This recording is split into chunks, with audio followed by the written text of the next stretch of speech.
What's going on, everybody? Welcome back to another day, another episode of the Daily Grind. I'm your host, 30NSG, and on today's show, we're going to be talking about it's a slow news week. Besides talking about Nintendo, we're going to talk about as Hollywood remains confused by the success of Minecraft, director offers simple explanation. So we're going to talk about that. We're going to talk about the new Bungie game coming out called Marathon. It's going to be fully revealed on Saturday, which we won't be covering live. We'll talk about that a little bit. We're also going to talk and watch Legendary Drops video. He says Nintendo actually did it. So we're going to watch that video. Other than that, appreciate you guys coming out. We're here Monday through Thursday from 10 o'clock in the morning till noon Eastern. If you like it, hit that like button. If you want to do above that, hit the subscribe button. We do live streams, uploads, podcasts. We do a podcast on Thursday nights called Generation X Gaming. We do this podcast every day, Monday through Thursday. And if you'd like to go above and beyond that, become a member as little as $5. We appreciate you very much.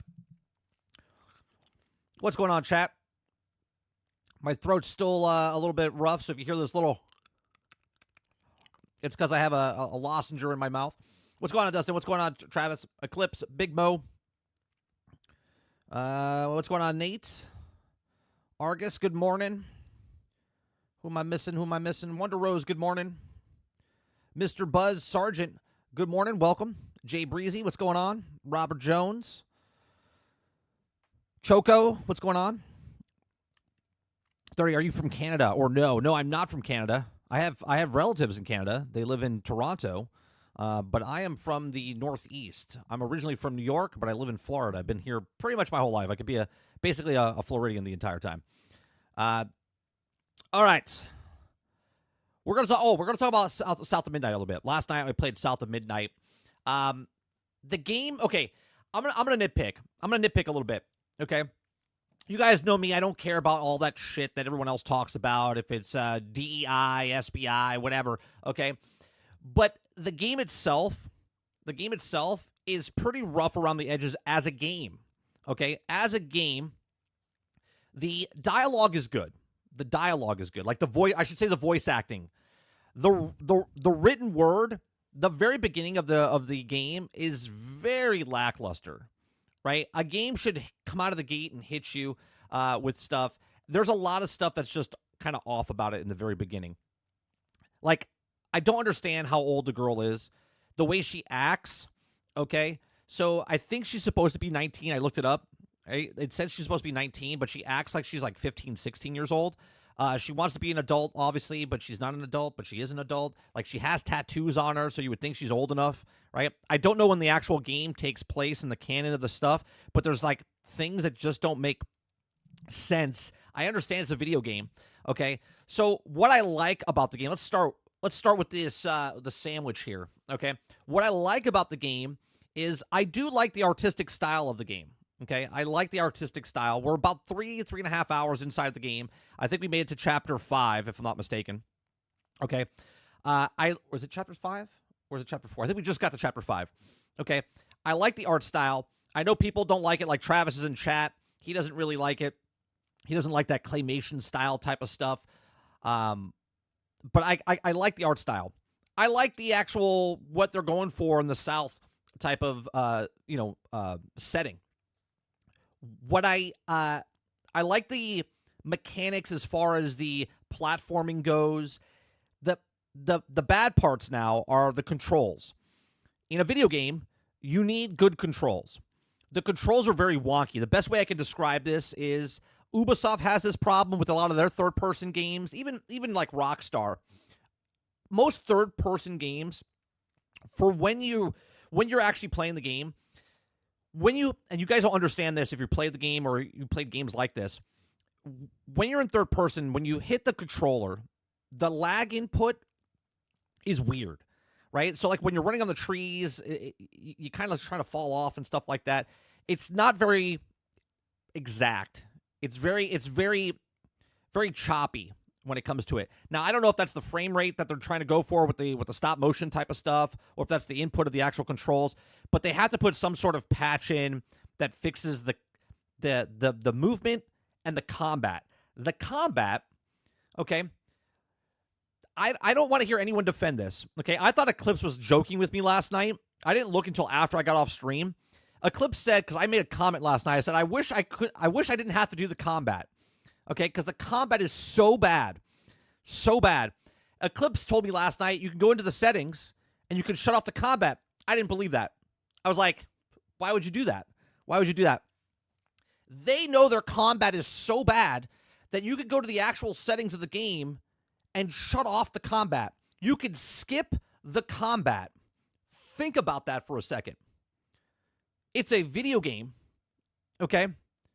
It's a video game, and you can shut off the combat. So if you think the combat's not bad, they even think it's bad. Hence why you can skip the combat. Okay? Travis, the combat is bad. Is bad.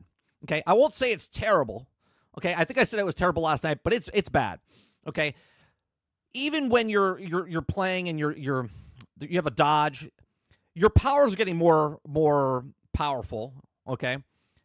And it starts to feel better, but the combat is just absolutely garbage. It really is. It really is. Okay? So much so that they tell you in the settings that you could skip the actual combat. So I think, okay, because people argue with me all the time, I said that the sneakiness and Outlaws was bad, and everyone's like, no, it's so good, 30. You don't know what you're talking about. The gunplay was off in that game, and then they fixed it. Okay? Then what was the other game I said? That, oh, it was bad, and then they fixed it. Okay? Right now, the combat is the worst part of this game. If it was just a platformer, but it's not, because if you type in South of Midnight, it says it's an action-adventure game. It's an action-adventure game, and just the main part of it, and you have to do the combat. You have to do the combat because there's these areas of like an arena type of fight, which I also think is kind of weird. Okay, so the good things I kind of like the story. The dialogue of the story in the very beginning is kind of weak, but then it kind of gets better with the story. Like in the beginning, you're trying to find your mom, but then you kind of like forget about your mom, and you're doing this other stories within the game. Still looking for your mom, but I won't spoil anything for you if you haven't played the game yet. But there's just things that happen. You're like, are we still doing the thing in the beginning? Because it doesn't seem like we're doing the thing in the beginning. The voice acting is very good. Okay, I like the Southern. I like the art style. The platforming is fun. Okay, the abilities that you have and the exploration where the bad parts is the dialogue, like the written dialogue, the combat, and how linear it is. Okay, I don't mind linear games, but it's very, very linear, and just the moment to moment type of stuff. But you have to, it's like, okay, go do this, jump over a couple things. Okay, do the fight. Same thing with the fight, and then they up it just a little bit, where you fight 2 guys, and then the next time you fight the guys, you fight 3 guys, and then the next time you fight the guys, you fight 3 guys, and then an extra new guy, right? And it's just kind of boring that way. So overall, we're going to continue playing. We're about 3.5 hours in, so we'll continue that on either off stream and I'll upload it, or on Monday we'll continue the stream for South of Midnight. But overall, it's a Game Pass game, and I don't mean that in an off-putting way. It's not a full price game. It shouldn't be full price. It's a game that if you want to try it on Game Pass. But if you want to buy it, I wouldn't buy it. I wouldn't purchase it. I would wait for it to go on sale. So if it's $50 now, I would wait for it to go on like sale for $30 minimum. Okay. If it's $40 now, I'd still wait for it to go down to $30 minimum to give it a shot. All right, let me scroll back up and see what you guys are saying a little bit here. Choco says, yeah, the South of Midnight's DEI is insanely dumb. Travis says, so it's garbage. Yeah, the combat's really rough, Travis. Argus says that is quite the precedence to set in the game of a combat. is quite bold. Yeah, just skip the combat. Just skip the combat. Feels good, man. What's going on? Microsoft Studios needs to start publishing fun and creative games again instead of pandering with this woke slop. Yeah, but even if just take the woke slop out of it. Take the woke slop out of it. Feels good, right? The actual mechanics of the game is bad for fighting, where so much so that you can skip the boss fights, you can skip the combat. Why don't I just sit back and, tell you a story? Let me read the story to you. Jason says, so you say it's more of a vanity project. Yeah, yeah. It feels like, remember when Hellblade came out and people were saying it was like a tech test. What was the other game that came out and people were like, oh, it's like a demo, like a tech demo type of thing. This feels like a tech demo of the art style and what they're doing. Maybe this is a project of maybe what they could do with the engine, or maybe what they could do for a certain amount of money, right? I don't know how much the game costs, but maybe they went to see like how little of money can we put into a game, and then also see how successful or not successful it is. Argus says the setting is why I think the character makes sense and it isn't ham-fisted in for DEI. But any other game, it would also be for sure. There are moments in the thing that don't kind of make sense, right? So if you go watch my playthrough in the beginning, there's a hurricane going on in the very beginning, right? A hurricane. The wind and the rain are blowing sideways on the screen, but your character stands out there. She's got pigtails. She's wearing a sweater around her waist, and yet the wind doesn't touch you. So it's like, and again, this is nitpicking, but it's like you don't exist in that world. You understand what I'm saying? Like, the rain is going sideways, the wind, the trees are bending, garbage is flying in the air, and the character is not getting wet. It's like the weather's not affecting her in any way, shape, or form. The wind doesn't blow her hair. It's just weird. It's like and then you're like, okay, am I dreaming? Are you not in the actual world? Then shit starts to happen, and you're like, okay, I don't really understand. First 48 says, I told you Nintendo was going to say, if you don't like it, don't buy it. But I think I said that as well. I said that on Thursday, that they want you to go buy the Switch 1 to get it over the PlayStation 2. Choco says it's a solid 7 out of 10. Yeah, I would say it's about a 7, right? It's a good game, but come on, when you can skip the combat. Eclipse says, yes, the combat is really bad. It's definitely the weakest point. So bad that it makes it a 7 out of 10 for me right now. Probably not going to go past that. Well, Eclipse, you know it's bad when the game itself says you can skip it. Feels Good says you can give a game a 7 out of 10 and the combat is bad. Sure, the combat is bad, but there's other parts. Like, okay, so I can watch a really shitty movie. Okay? I can watch a really shitty movie. Now, I worked in the film industry for 20 years. Okay? I can watch a movie that the dialogue is terrible, the acting is terrible, but the action and the CGI are fantastic. That makes it a good movie, right? If it's entertaining me, I can watch it. Now, if the action's shitty, the story's shitty, the CGI is shitty, like everything's shitty about it, I can say, well, all this is bad, this is good, and the movie's terrible. Okay? You don't have to like everything in the game to say it's good. You could take certain things. Maybe someone is a person that likes story, not really big on the gameplay. So a person that's playing the game can look at this and go, I really like the story, it's a good game. They negate the combat. You see what I'm saying? First 48 says, I only think I like the art style of South of Midnight. Didn't find any of it very fun. This is why there's many games for different people. Aren't you glad, for First 48, that you didn't pay for it? Arga says, because a lot of people not going to be trying to pay full price every time for those games. Right. For the service, fantastic.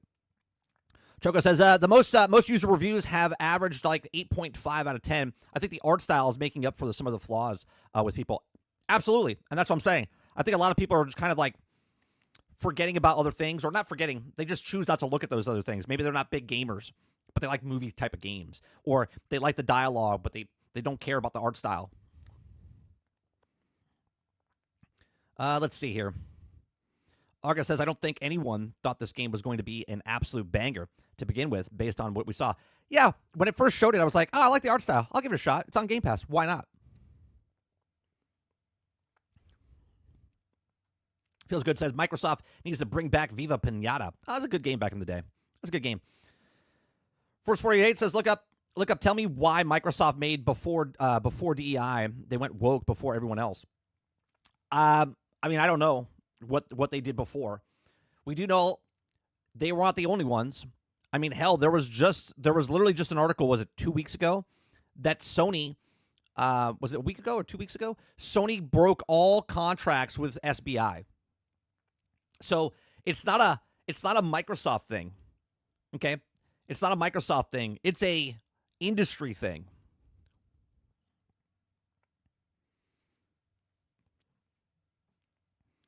Let's see. Scrolling down. What's going on, Dolphin? What's going on, Roadkill?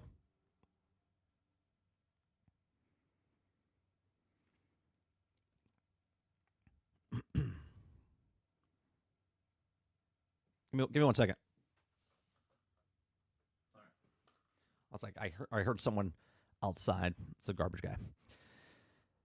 Let's see. How's it a 7 if the combat is really bad? I already gave an example of that, Roadkill. It could be a 7 because everything else is good. Right? That's what a 7 is. Good. On the scale, 7 is good. Not great, not fantastic, not awesome, not perfect. Good.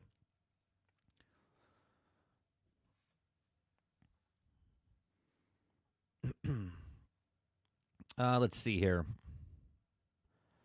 First 48 says Destin warned South of Midnight was bad combat, and he loves Xbox. Yeah, but it doesn't matter if he loves Xbox or not. He's just calling it what it is. I didn't watch any reviews or anything like that. So when I started playing the combat, I was like, man, this is bad. I said, I hope it gets better. We played 2.5, almost 3 hours of the game, and the combat doesn't get really better. It doesn't get better. It doesn't get better. And then I started laughing when I said you could skip the combat. They give you an option to skip the combat. You know it's bad.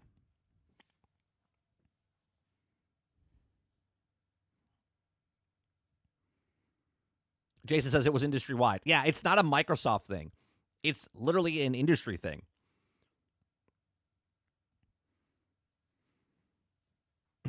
I'm just saying people say DEI about a lot of games, but tell me why literally about post-OP OP trans don't get much more DEI than that.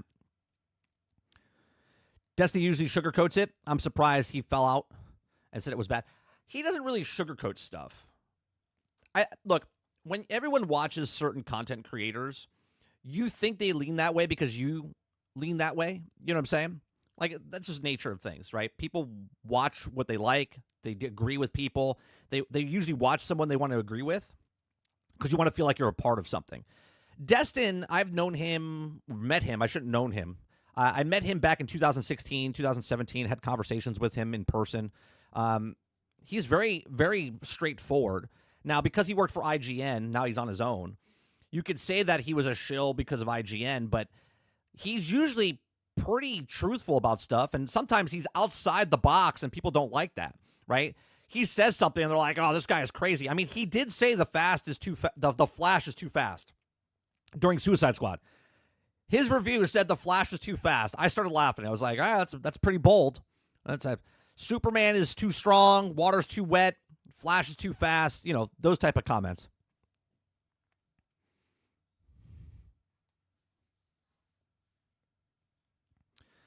All right, let's start off. On Saturday. They're doing marathon. Okay, I'm gonna be straight up with you. I have no interest, zero interest. Right, Flash is fast, like fire is hot. That's exactly right. Okay, I have zero interest in the new game from Bungie. Okay, those of you that have been watching me for a really long time know that I used to love Bungie, right? Going way back when to Halo days and the early Destiny days. I absolutely love it. What's going on, Hemi? Okay, absolutely love Bungie. But then I became a content creator. I became a streamer. I got to meet people, right? Don't meet your heroes. You know what I mean? Then I found out the inner workings of Bungie. And back in 2016, around 2016, I started talking about Bungie, saying that Bungie's not who everyone thinks they are. I said Bungie's got lots of problems internally. I've said outspokenly, I don't like Bungie. Right? I have no interest whatsoever, personal issues with the company, and I don't want to fund their company or anything. It's a free-to-play game. I'm not funding them. I refuse to play their game. I have no interest in their game. Okay, so Bungie to me is just a passing thing. I don't give a shit about the company at all. But they have a game coming out. Sony owns them now. Okay, they have a game coming out called Marathon, which is a game that I'm also not interested in because it's an extraction game. Okay, so I don't like extraction games, and I don't like Bungie. Two come together and they make Marathon, and I just don't give a shit. But because I'm a news outlet, or I go over news, I'm not a news outlet. I go over news, give you my thoughts and opinions. We're going to talk about Marathon. Okay, so a new Bungie shooter, Marathon, to be fully revealed for Xbox very soon. I mean, it's going to be revealed for everything, isn't it? Why do they make articles like this? It's going to be revealed for Xbox. Is that because Sony owns them? They think it's going to be an exclusive game. I mean, it's a live service game. Sony wants to make money, so they're going to put it everywhere. Anyway, if you guys like what I do here, we do this Monday through Thursday from 10 o'clock in the morning until noon Eastern. If you like it, I give you my thoughts, and then afterwards, I get your thoughts from the live chat. Hit that like button, hit that subscribe button. If you'd like to go above and beyond that, become a member as little as $5. So this comes from True Achievements. New Bungie shooter, Marathon, to be fully revealed for Xbox very soon. Developer, Bungie has set Marathon gameplay reveal date as the Sony-owned studio releases its first game on Xbox and PlayStation 5 since Destiny 2. Okay, we have Marathon gameplay reveal date. The new Bungie shooter marks the first time it will also be seeing developer publishing a game on Xbox since it was purchased by Sony despite once creating the Halo brand and defined Microsoft gaming console. First of all, this is absolute bullshit. Can we just say this is the new Bungie shooter marks the first time we'll be seeing the developer publishing a game for Xbox? I mean, sure, for Bungie. Okay, but it's not the first time for Sony. Okay, Sony has had other games come on to Xbox. MLB The Show, right? Anyway, Sony ownership thankfully leaves Bungie still able to publish on Xbox because they paid $7 billion for them, didn't they? $3 billion? $7 billion? What did they pay? What did they pay? Right? I think it was $3.2 billion, if I'm not mistaken. 7.1 was Bungie, right? Or was Bethesda, right? They paid $3.2 billion. It says if you're looking for to get ahead, make sure you keep up with Marathon's achievement page safe. Developer Bungie is most likely well known for making Halo and Destiny games. That's because that's what they made. The new shooter based on the old IP Marathon will be released on Xbox despite Sony's ownership. Okay, Marathon will also be revealed in a long dormant IP from developer is set to take the form of an extraction shooter, which I think is stupid. I don't want to say this is going to be Concord, because if Concord got more shit because of the way it looked and it wasn't original, right? It just kind of fell away. But they charged $40. Is this a free-to-play game or is this a $40 game? If it's a $40 game, dead in the water, right? If it's a $40 game, dead in the water. If it's a free-to-play game, well, then there's going to be a shit ton of microtransactions, battle passes, cosmetic items, and stuff like that. And even if it was a $40 game, all that stuff would be there as well. But if they come out with a $40 price tag, dead in the water. Dead in the water. It'll last longer because it's Bungie. It won't be a Concord, as per se, where it'll come out and then fail. It'll be here for a while. But it'll be dead in the water because of all these other competitions of free-to-play. If it's free-to-play battle royale games, if it's other extraction games that are out there. The extraction genre is a very niche community already. And now you're going to ask someone to leave another extraction game to come to this extraction game. So what does this extraction game do better than other extraction games? Again, I don't know. I'm asking the question. Okay. So Marathon will be a rival for long-term dormant IP on Saturday, April 12th, 2025 at 10 a.m. Pacific, 1 p.m. Eastern, 6 p.m. BST. We'll be getting a proper look at Marathon as it battles as to become one of the best Xbox shooters around. Okay. I've been getting snips of the game while it's also but only a major look at the game was a CGI teaser that gave us more of an idea about the color palette and tone. Well, the save the date trailer gives the looking forest environment. It looked for the clone protagonist. You'll also play as a splatters of blue blood and also weird pink cat. There's a weird pink cat right there for you. Okay. It says Marathon is coming to Xbox Series X, S, PlayStation 5, and PC. Though we don't officially know the date yet, that it's also being said the playtest has already reportedly been ongoing for a year and a half or so. Publishers Sony also has been doing plenty of short reveals to release windows recently. It also could be as long as in development shooter is just around the corner. Now, you'll be a runner in Marathon, competing against other teams for scarce resources. We've got a few bits of lore so far, citing that the mysterious ship of 30,000 souls and suddenly had a population vanish and strange signals emerge. Bungie has been keen to highlight that that this is the world that they also involving in persistence, which translates to marketing speak means live service, 100%. Okay, even though Bungie and Sony own a cornerstone of a $3.6 billion, there we go. I thought it was 3.2, it's 3.6. Deal appears to have been the company has still allowed to publish multi-platform. Well, they have to.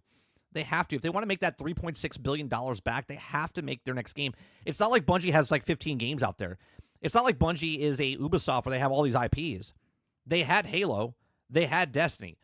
That's it. They had a pull Marathon out of the graveyard, okay, to redo it, and they paid $3.6 billion for this, which they overpaid for, by the way, and they could thank, I know Sony doesn't want to thank anybody, okay, but they could thank Microsoft for actually denying, because Bungie wanted $7 billion, but instead of buying them, Microsoft bought Bethesda because they were overpriced, and they were smart, and they lowered the price big time. Hence why Sony got to pick them up for $3.6 billion and not $7 billion, okay?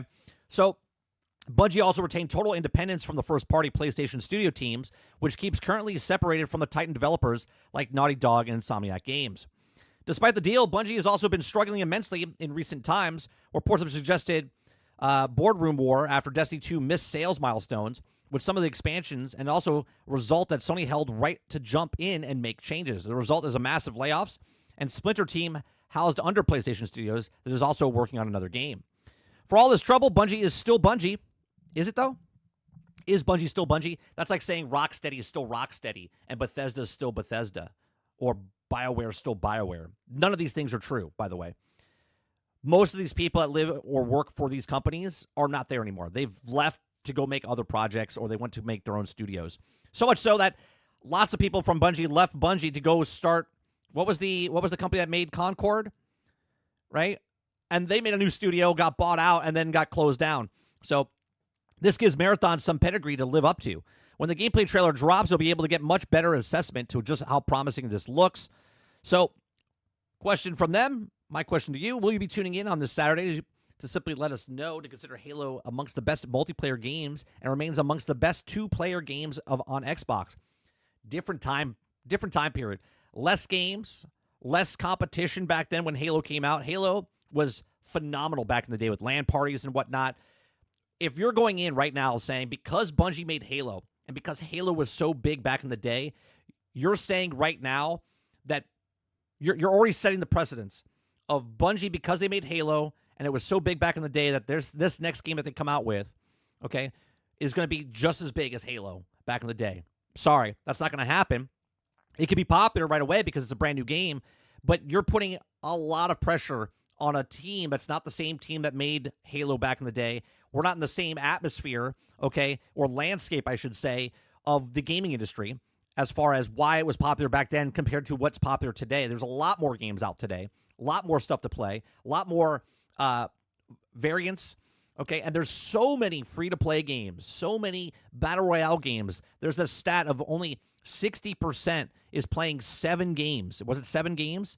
That are 7 years or older between Roblox and Minecraft and Fortnite and Call of Duty, right? You have to break into that market. 60% of the people are still playing 7 games that are 7 years old or more. So there's 40% of the people playing all these other games. And you have to break into that market, so you're competing against Fortnite and all these other games right off the bat. If they come out with a $40 price tag, I think this could be a bad sign for Bungie and Sony, especially since Sony is not having very good luck so far with their live service games, minus Helldivers 2, which is a phenomenal game. Okay, but these are just my thoughts. Let me know yours in the comments section down below. If you like what I do here, hit that subscribe button. Please make sure you share, like, subscribe, and I'll see you guys on the next one. Thanks for watching.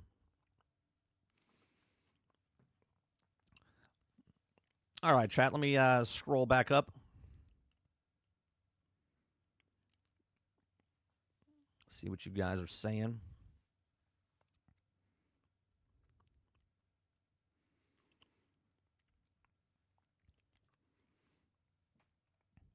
All right, there's Hemi. So I remember saying hi to him. Robert Jones says, do you also dislike the game type? I do. I dislike the game type, and I dislike the company. So it's a perfect match made in heaven for me, Jones, to not play it. Sarge says it's not the new game, bro. It's a remake. 10 years waiting for a remake. Crowded says, I want to know if they're going to for mass appeal or if they are putting all their eggs in the basket for a niche game.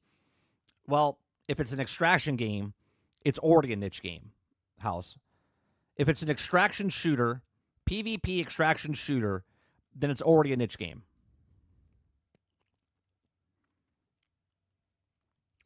First 48 says, I'm trading my Series X for a Switch 2. Congratulations.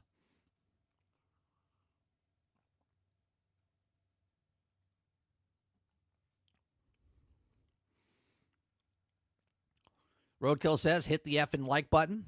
Appreciate it, Roadkill.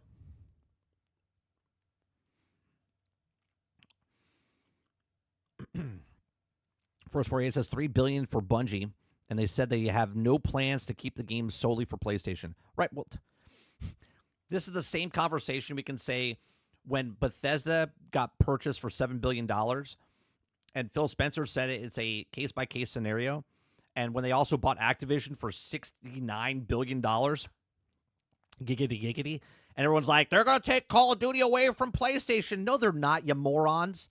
No, they're not. They got to make that $70 billion back as fast as possible. It's going everywhere. Right? Sony doesn't have the pocketbook like Microsoft. Sony paid $3 billion for Bungie, and they want their money back. So that game is going everywhere as fast as possible. Feels good, man. Says, barely anyone played Hi-Fi Rush. Can't keep studio open if no one plays their games, good or bad. Right. 4 million people, I think, played the game, and they got rid of it. Why? Because it was a niche game. It was a rhythm game. Lots of people don't have rhythm. So that's why Hi-Fi Rush failed, in my opinion.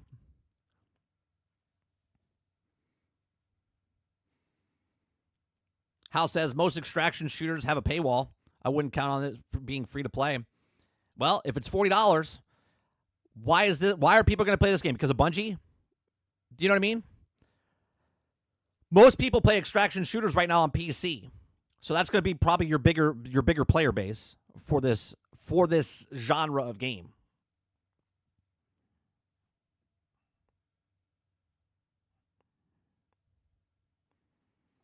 Roadkill says, the art style reminded me of Concord for Marathon. Robert Jones says, it's a mixed market. Half of the extractions are free. Mo says, best Xbox shooter. Sarge says, Pink Cat. We're serious? That's the pun we're going with? Yep, Pink Cat. Feels good, man. Says, extraction shooters with smooth Bungie gunplay might be the decent despite it being a live service game.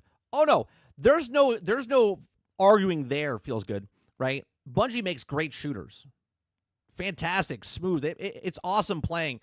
But they're coming into a landscape where when Destiny came out, there was no other competition for them for that type of game. They're coming in late to the party now.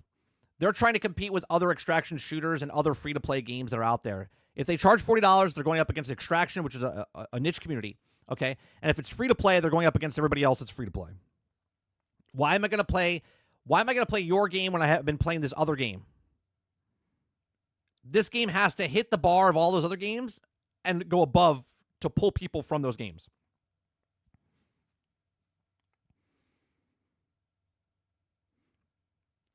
Eclipse says, who doubts Helldiver 2 fanboys if anyone else played it first one? They knew that was going to be a good game. Did they know that it was also going to be as good as it did? No. They did not know Helldivers 2. I think 1 million people played Helldivers 1 total. And then now they're 12 million, 15 million. Sarge says, what has Bungie made besides Destiny in 10 years? They made Destiny 2. That's it. They made Destiny and Destiny 2.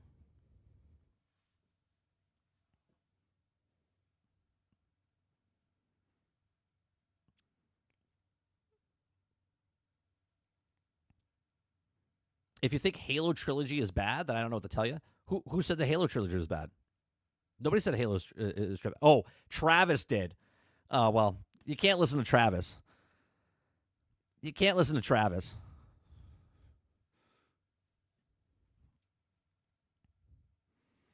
Robert Jones says, I'm interested in for the same reason I was interested in Concord. Bungie devs make good gunplay. Sure. I'm just telling you the basics of the game right now. Then you have the problem of PvP, cheats, player base. Is there going to be enough people playing the game? How much monetization are they going to put into it? Jay Breezy says, I'm still playing Banjo-Kazooie.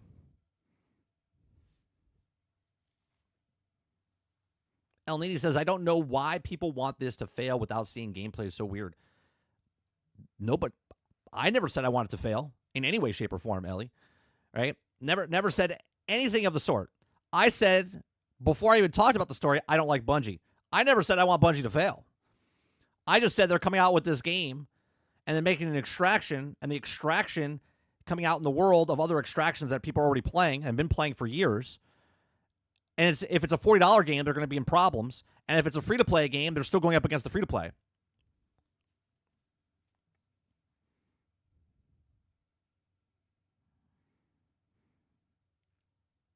First 48 says, yeah, there's no way they were never going to be pulling COD from PlayStation and or mobile. COD makes them a lot. Of course.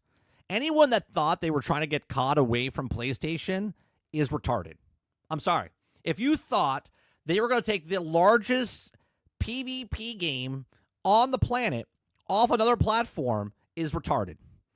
Okay? They need to make $70 billion back ASAP. The faster, the better. What's going on, Water Bear? Did you mean to tell me you guys aren't excited about Marathon? Game of the Year? I mean, it could be Game of the Year. My pick is Split Fiction, but, you know.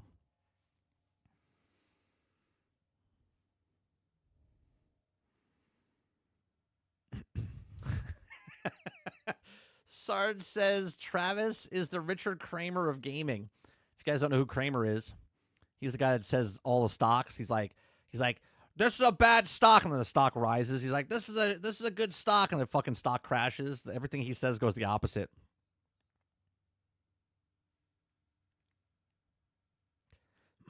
Ron Slusher says Marathon should be rebranded and is running a game called Boston Marathon. That's good. That's good, Ron.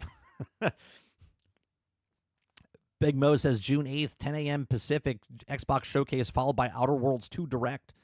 Oh, did they just announce that, Mo? Did they just announce that? Jay Breeze says Game of the Year, Blueprints. It's the highest rank game this year so far. We saw it yesterday. I was like, it's like the game of coma. I was like, we'll try it. It's on Game Pass. But the trailer didn't do anything for me. The trailer was like, Am I breathing? Am I alive? Crowd says, I'm going to make a prediction. I think people are going to be surprised by Marathon. I think it's going to get hype. That's not a prediction. That's not a prediction, House. It's made by Bungie. And Bungie has so many fans that it doesn't... Remember, Bungie can do no wrong. Bungie can do no wrong. When Bungie did everything wrong, everyone's like, nah, it's not Bungie's fault. No, it was Microsoft's fault. No, it was Activision's fault. No, it was Sony's fault. Right? No one ever blames Bungie. Bungie has the worst upper management in gaming. Everyone's like, nah, come on. I really like the gunplay. Right? Don't let Bungie's gunplay inside Destiny cloud your judgment of what Bungie is. Okay? Everybody loves Bungie. Bungie does no wrong. Everyone is shitting on Bungie, though? Bro. Maybe everyone that you're watching. People's noses are so far up Bungie's ass. Bungie, up until maybe 8 months ago, Bungie could do no wrong.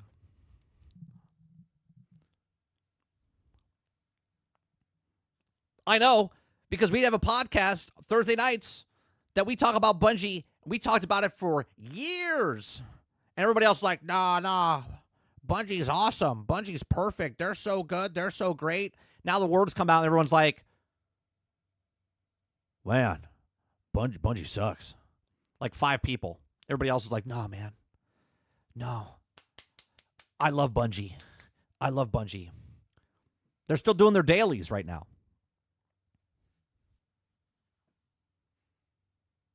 Argus says people who like current Bungie as a company might just be a bundle of sticks 9 times out of 10. Robert Jones says, hashtag not Bungie's fault. You know, that's what I have to make. We have to make an AI song about Bungie. That's what we got to do.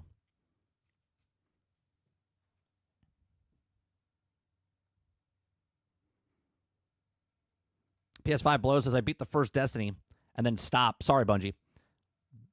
Best Destiny, first Destiny.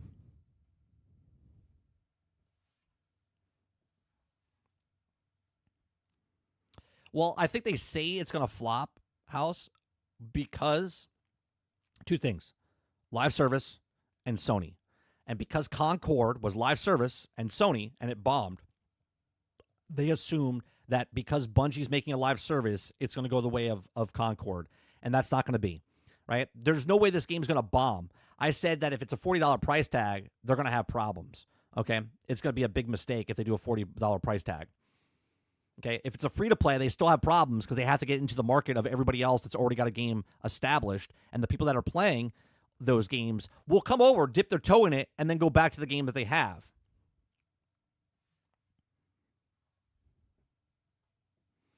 Microsoft has overpaid for Blizzard and has done nothing with it. That's the funny part, though. Feels good. They don't have to do anything with it because all the money that Activision was making before is now going to Microsoft, where before it wasn't.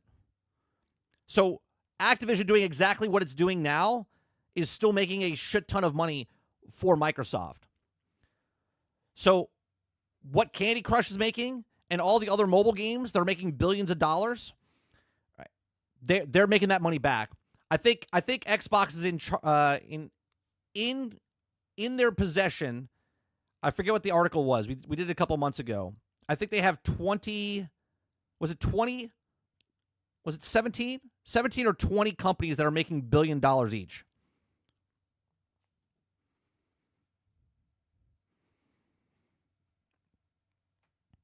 Crowd says nobody even played the Concord beta. Well, it was like 2,300 people, I think, played the beta, and then 697 people played the actual game.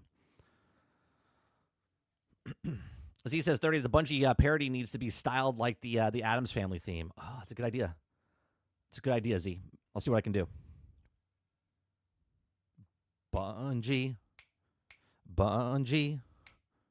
Bungie. Bungie. Bungie.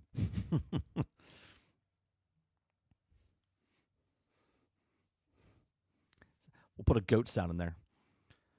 PS5 Below says Blizzard has WoW, and they're making StarCraft or something a game says takes more than 2 years to make. Yeah, they're fine. I wish Microsoft would also put OG, a version of World of Warcraft on Game Pass. They will. Don't worry. They will. I have a video about that I made over a year and a half ago.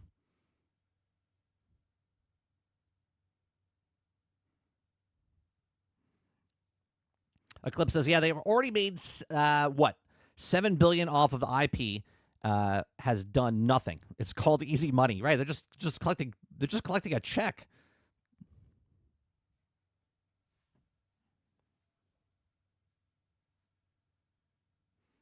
A console version of WoW would be great. I think they're going to go to Game Pass first. I made 2 predictions. Right? I made 2 predictions. Feel good. I said that Game Pass PC would get World of Warcraft before console gets it. Okay, they would go to Game Pass first on PC.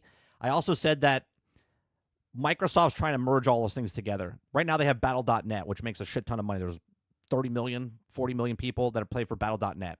Okay, there's 27 million people still paying for a subscription model for World of Warcraft. Okay, if they take Battle.net and move it into Game Pass for PC, that would raise up the number 25, 30 million people from Battle.net to come over just to play World of Warcraft. Okay, just to play World of Warcraft. And you're like, why would they pay for that? Because they're paying the same amount price. That's why I'm saying just PC. It would come just to PC Game Pass, which is cheaper than the $20 for console. Okay, so they're paying $15 for Warcraft now, just Warcraft. But if they came over to Game Pass and merged that in, and they pay the $15, $10, $15 for just World of Warcraft, and now they give that to Game Pass, all those people would move over. They're still making the money. They're making the money regardless, right? But if they're focusing on Game Pass, they got to move Battle.net. They got to move Battle.net and merge it in with Game Pass in some way, shape, or form. If it's Microsoft, if they keep the word Game Pass, I don't know. Whatever the in the future, whatever their all-inclusive thing is going to be, they're going to move that in. Travis says, real talk here, but I think what happened to Bungie. They burned down. You got to clear out the dead wood and make a new tree. Yeah, they have to. Well, that's why Sony started their own they took people from that company, started their own division. Sort of like what Ubisoft just did with the IPs and moved it over to a new subsidiary, right?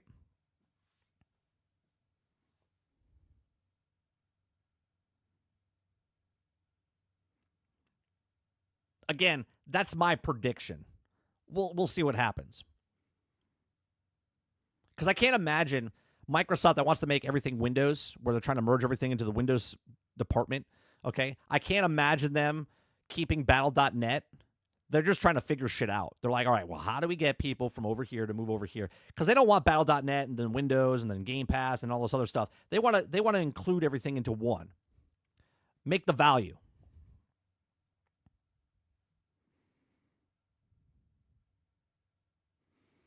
I mean, they combined Xbox Live and Game Pass, so how would WoW and Game Pass be any different? Well, they just got to figure out how to move them. Stealth says 30. What do you think a new price would be for the Switch 2 for me? Already $690. It's $699. Canada, I don't see it being worth $799. That's on par with the PlayStation 5. Holy shit, Stealth. The Switch is going up to $699 for you guys? Or it is $699. And it's going to go up to $799? I wouldn't pick that up. I wouldn't pick that up. I mean, I'm not you. I don't have your money. Do you know what I mean? That sounds ridiculous. I don't think Game Pass is their main priority anymore. Well, no, Game Pass is part of their bigger picture, right? They still have to figure out, though, El Nini, how to get Battle.net, which was Activision, and now they got to figure out how to take that and move it into Microsoft.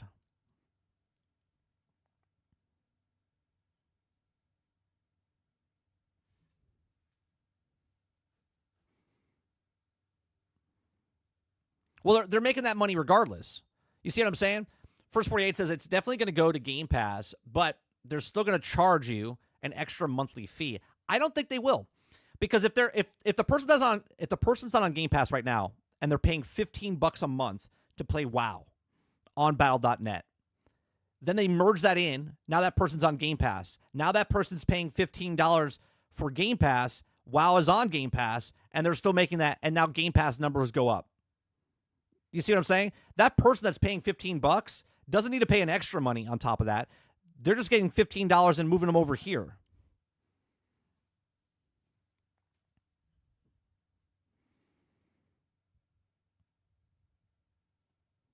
That's the price right now. So $699, $700 for you right now in Canada for the Switch. Yeah, I wouldn't pay that. I wouldn't pay that, at least right off the bat. I would wait for at least games to come out. Right? You have a couple third-party games, but first-party games, I'm assuming you're getting it for more first-party games than you are third-party games. I can't imagine, Stealth, that you're going to pick up a Switch 2 and get the third-party games that come out to other platforms to come on the Switch, and you're going to buy it on Switch, right? So I would personally wait. I would wait for, I don't know, 4 or 5 first-party title games to come out before I picked it up. And that's 4 or 5 that you're interested in, not just 4 or 5 and you're interested in one.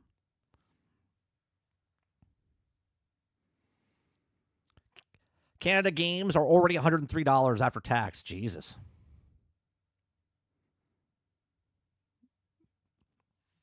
Stell says it was $629 for the Switch 2 or $699 for the Mario Kart World Bundle. Canada money is just different. That's crazy.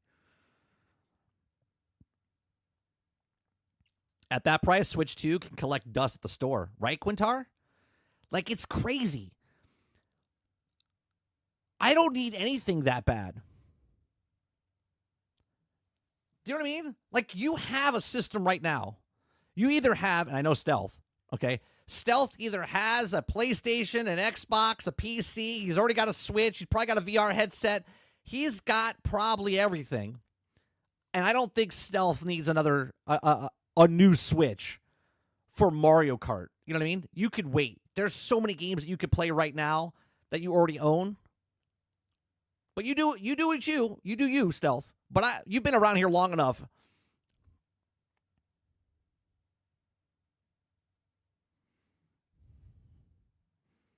First 48 says, I think Game Pass PC is going to get a price hike to reflect the fee. Sure. Look, that's like saying water's wet, okay? We all know that Game Pass prices are going to increase at some point.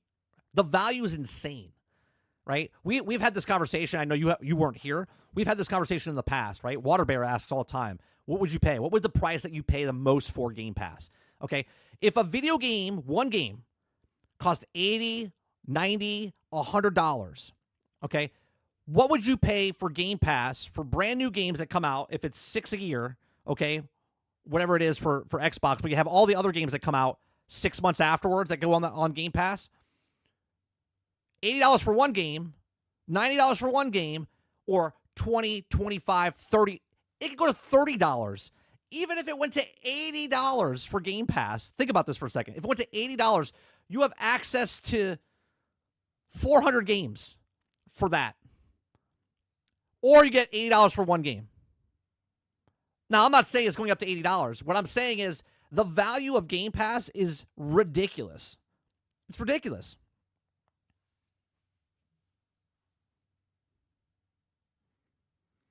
Crowded House says the only people buying a Switch 2 are the rich people, and those are irresponsible with their money. I don't know if that's true. I think people that want to buy it because they want to buy it. They want the latest, greatest thing. There's no difference between graphics card, television sets, brand new car that comes out. People that want the stuff are going to buy the stuff. But that's the smaller percentage of the market, right? That's always going to be a thing.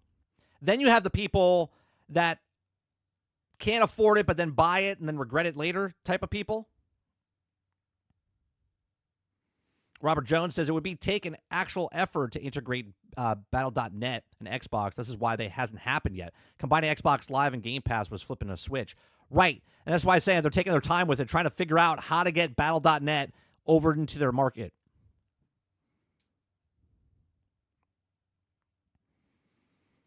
First 48 says Australia pays $150 per game. Jesus Christ. No wonder they play that game and they just keep playing that one game. It's like you ask a little kid in Australia, what games did they play when they grew up? They're like, I played Mario. You're like, what else did you play? There's other games? My parents worked 2 jobs each, and we just got one game of Mario. That was it. My buddy Trevor, he had Zelda. We used to have to go 80 miles to get to his house to play Zelda. Feels Good says, I would have gotten the Switch 2 if they had shown some Zelda remaster / remakes. What, the upgrade for $10 didn't sell you? Canada money is not worth the same as U.S.? No, but it's still, your money's your money, right? $100 for you is $100 for you. Stealth says PC, PlayStation 5 Pro, Switch, and Switch Lite. There you go. There you go. Gaming Fire says, I have a VR, Nintendo Switch, PlayStation, PC, and now I'll be getting a Switch 2. New phone and an RC car. And a partridge in a pear tree. Waterbear says, 30, did you hear that these rumors that the GTA 6 is appearing on some website for pre-order around the $100 price mark, but being taken down immediately? I mean, they showed that off with the Swedish. There was a Swedish site that posted it about a month ago, saying it would be $100 as well.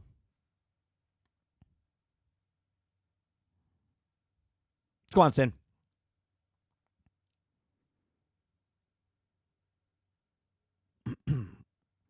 We have my limit with $20 for Game Pass. Mine's, I think, 25. Mine's at 25. They would have to give me some really, really, really, really good value for me to continue going higher than 25.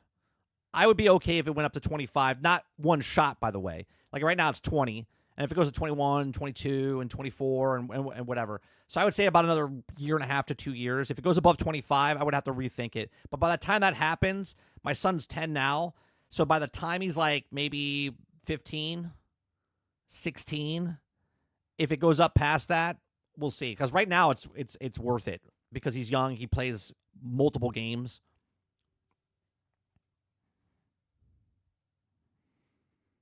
Like to be honest, if I wasn't a content creator, if I wasn't a person that talked about video games, okay, and I was just a person that played games, I would have Game Pass to a certain point, but then I would cancel it and then pick it back up when a game comes out. I wouldn't pay for the entire year because it's like I don't have that time to play, right? We only play on stream Monday nights, Tuesday nights, Wednesday nights, and then Thursday I don't. Friday I play some games, but I own a lot of games that I play on the weekends that I'm using, or I'll play a free-to-play game. I don't play a lot of games on Game Pass. I don't. My son, on the other hand, plays a shit ton of games on Game Pass, so it's well worth the price. Now, again, I play a lot of games on Game Pass because of stream, but if I wasn't on stream, I'd be like,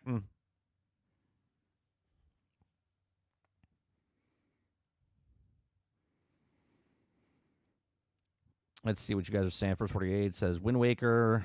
Sarge says El Nini, that's all you can do. What did El Nini say? Oh, vote for your wallet. Yeah, vote for your wallet. Quintar says, yeah, $100. It can be $100 to you, but for everyone else, it might be 10. Sure, but where you live in your region, right? If that's a lot of money for you, then that's a lot of money for you. Your $100 is not the same as mine. But also, if I'm rich, $100 is nothing. $100 could be $1, you know?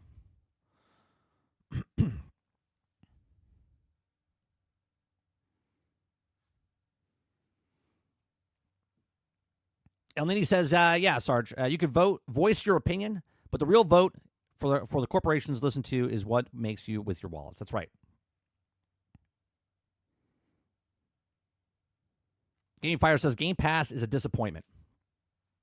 That's because you don't have to pay for that much for it, Gaming Fire. We know you like to pay full price, no sales, for all your games.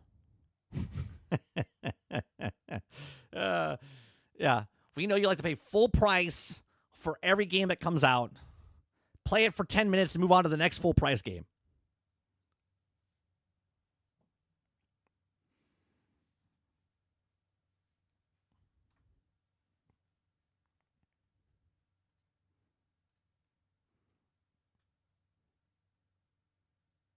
Travis says 30. Come on, man. Don't price shame him.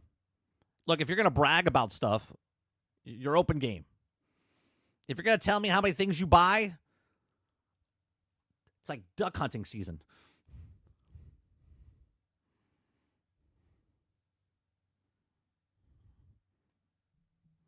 PS5 Blow says Game Pass is a disappointment, says the guy that never had Game Pass.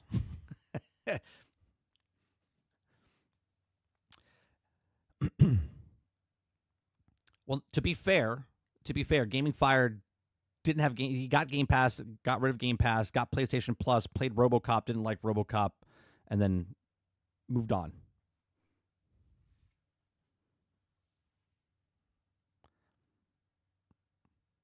All right. The next thing we're going to watch is Legendary Gaming talking about the Nintendo. They did it. I don't know what it is, but they did it. Nintendo did it. Okay? So, Nintendo actually did it. So, there you go. End of video. If you guys like what we do this Monday through Thursday. We might watch them at 1.25 because it is 29 minutes. Let me see. It might be a little too fast for some of you, but we'll see because he talks pretty fast.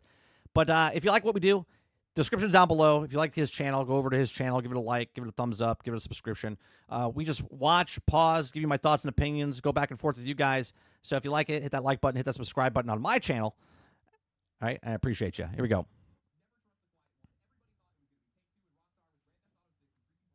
If it's too fast, let me know.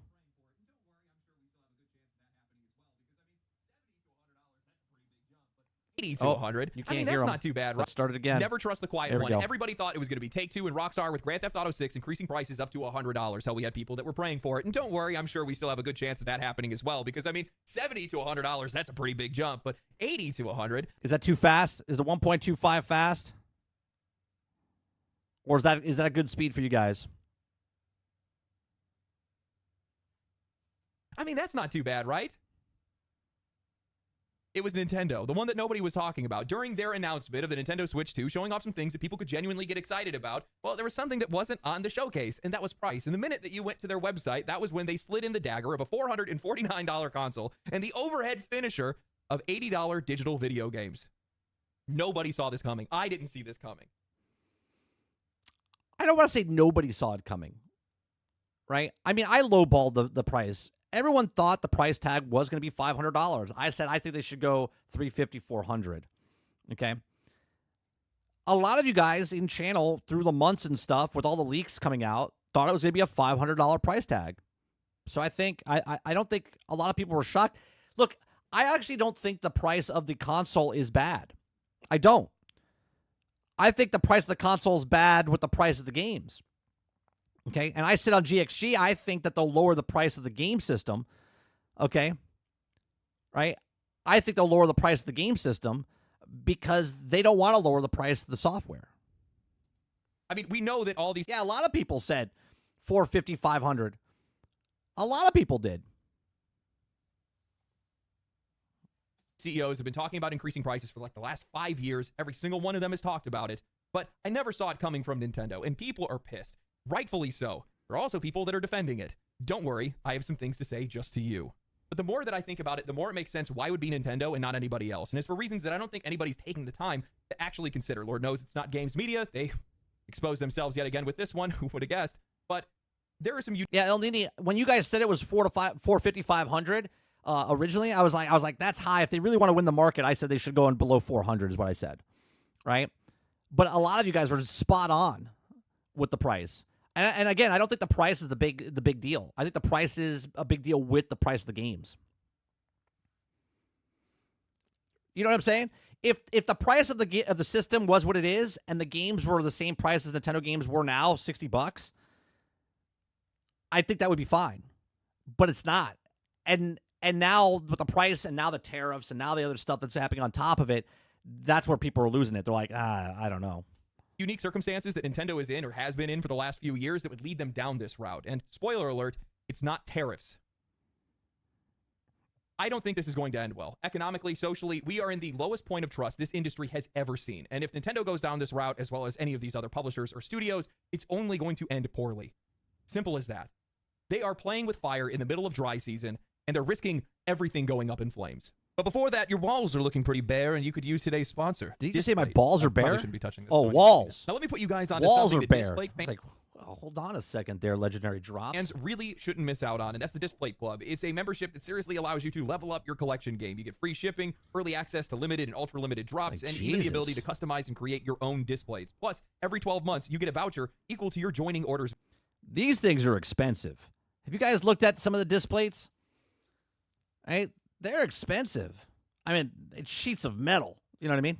Value, meaning that your membership basically just pays for itself. And whether you're into gaming, music, movie, TV, art, whatever it might be, something totally niche, Displate has you covered with over 2 million designs to choose from. They're printed on high-quality metal, and every Displate uses a magnet mounting system, so there's no tools, no wall damage, and you can swap them out at any time. I've used Displate for years now, and it's hands down the easiest way to make any space feel like your own. Now, I noticed that some people have been jealous of my Magic the Gathering mana symbol set from their Texture line, and just for you guys, the Texture line is on discount right now. If you're thinking about building out your collection or just wanting to pick up a cool... Look at the textures. ...cool poster, now is the time. Go to Displate.com and use my code LEGENDARY at checkout to get the best deal, or use the link in the description below. Make your walls look legendary. Nintendo just dropped one of the biggest announcements that we've seen in years from either a publisher or a console maker. Their presentation was packed full of long-awaited...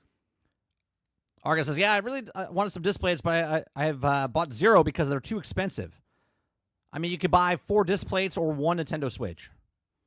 4 displays or 1 Nintendo Switch. Titles and unexpected reveals, a brand new Donkey Kong game for the first time in over a decade, an open world Mario Kart game called World Tour, and for reasons that defy logic, they casually just dropped Hollow Knight Silksong, a game that's joked about as the Half-Life 3 of the indie world as a side clip instead of a full trailer, but then came the biggest curveball at all, a standalone console-exclusive From Software game called Duskbloods. It's clear that You guys know where I stand about third-party exclusives. I hate. I don't care what company does it. I don't care if it's Microsoft, Sony, or Nintendo. If there's a third-party game out there that they have exclusive rights for, I fucking hate it. First party all day. Keep it on your system as long as you want. Third party paying money to get it on your system and your system either first or forever. I hate that shit. that Nintendo wants the Switch 2 to dominate right out of the gate. And with this lineup, plus the massive improvements to the original hardware, it's hard to imagine that it won't. I mean, according to NVIDIA, the Switch 2 boasts Yeah, crowded. They're expensive. 10 times the graphical power of the original. Nintendo claims that it can run games at 1080p, 120 frames per second, and it can dock at 4K. They've upgraded their controllers, they've added camera functionality, and finally, built-in voice chat. Am I the only one that found it hilarious that Nintendo, out of all companies, the king of copyright, patents, and lawsuits, basically just ripped off Discord's UI for their voice chat? Also, why? I mean, that is pretty funny. That is pretty funny that if Nintendo came up with Discord first and someone tried to do Discord after, Nintendo would sue them to oblivion. But because Nintendo just ripped Discord and put it into their system, they're fine. Why are they talking about voice controls and voice chat like they just invented it? This isn't 2003. Every other console figured this out 2 decades ago. Still, the announcement hit hard. Fans were hyped. The Switch 2 launches in June, and on paper, it looked like a slam dunk. But during this hour-long showcase, something was off. Something was missing. Price. You know what's off? This picture right here. This picture right here is all young, new heads of the studio, of the design. They actually, I read an article a couple weeks ago talking about how Nintendo's old school guys, they're past retirement age. They're in their 70s, late 60s. They're all retiring, okay? And now the new blood's taking over. Well, now you understand where it's going with the price point and whatnot. And the minute that people went to go and check Nintendo's website, the real announcement hit. $449 for the Switch 2, $80 for digital games, and $90 for physical. Now, I will add that there is some confusion on the physical games prices being higher. I can't fully confirm that, but it seems like retailers are just guessing at this point, so we're going to have to wait and see. But let that sink in, marinate in it for a second. Lord knows that I have, and I'm not happy. And looking at a lot of the discourse that I've seen online, not a lot of people are happy either. Nintendo didn't just raise prices, they broke the ceiling. And oh, by the way, those physical games that they're going to be selling, not all of them are actually physical. Yeah, this is a physical, but it's digital. You get the full game, but it's on a card, but a code. With select titles, you're still going to need to download the game, meaning that you're just buying Nintendo's new DRM system called keycards. Congratulations, you're paying $90 for essentially anti-piracy. Oh, and it gets worse, of course, because while players were excited to revisit some of their old Switch games on better hardware, the fine print made it very clear only select Nintendo titles will be enhanced, meaning that you're going to have to pay for an upgrade fee, just so those snakes can unlock an already existing feature within these games setting. Don't have the game? Want to play Zelda Breath of the Wild on your shiny new console? Well, that's going to be $70 for an 8-year-old Wii U. $70. Is it 8 years old? Did it come out in 2017 or 2018? I guess it's close to it anyway. Game, which tells me that Nintendo's going the full PlayStation route here. No free upgrades, no patches, just repackage and resell. DLC or remastered, pick your poison. Either way, you're paying again or you're paying more. And by the way, if you weren't feeling bad already, those same price increases that we saw for their games are also on the Switch accessories. Hope you guys are excited to pay over $100 for a dock and charger. Dear God. The more you dig in, the uglier it gets. What does the plastic case go for now? Like the little slip? I mean, there's nothing to break in there besides like the HDMI cable, right? Port. What does that case go for? Now I understand that the dock this time around has like a fan and stuff inside it. There's like actual Ethernet port inside of it. So I get it's $109. What was the one now? It's like $40-$50 alone, right? Just a plastic sleeve basically. Nintendo is selling a glorified tech demo called the Switch 2 Tour, which is a standalone paid game. Who charges people to learn about the console that they purchased? This is the biggest scam, right? This is the biggest scam of all. It's only $10, but this is a big fucking scam. They're like, hey, you want the instruction manual for your Nintendo Switch? Well, we're gonna charge $10 for it. They can't even include into the actual system. Like, what are we talking about? Crazy Uncle Nintendo. This is the instruction manual for your Nintendo. You want to know how to operate your Nintendo? Either just wing it or pay us $10 for it. And Their biggest addition, by the way, that shiny new voice chat feature is now going to be included on all of their controllers, and it's going to be locked behind Nintendo Online. You are literally going to have a paid-for button on your controller, which I'm going to take a wild guess and say if you accidentally hit it while you're playing a game, it's probably going to pause the game and redirect you to a subscription paywall. Look, I like Nintendo games, but let's not pretend like they belong in the price hike conversation. They have outperformed their competitors while making cheaper games. Most of their titles are nostalgia-fueled reskins. Pokemon, their biggest franchise, looks and runs worse. We talked about this yesterday. A lot of the Nintendo games don't cost $100 million to make. This is why Nintendo has got so much power, right? They make their games, like the Mario game, let's just say cost $60 million to make. But then they sold 65 million units of it. Okay? Mario Kart didn't sell or didn't cost them $200 million to make. It cost them under $100 million.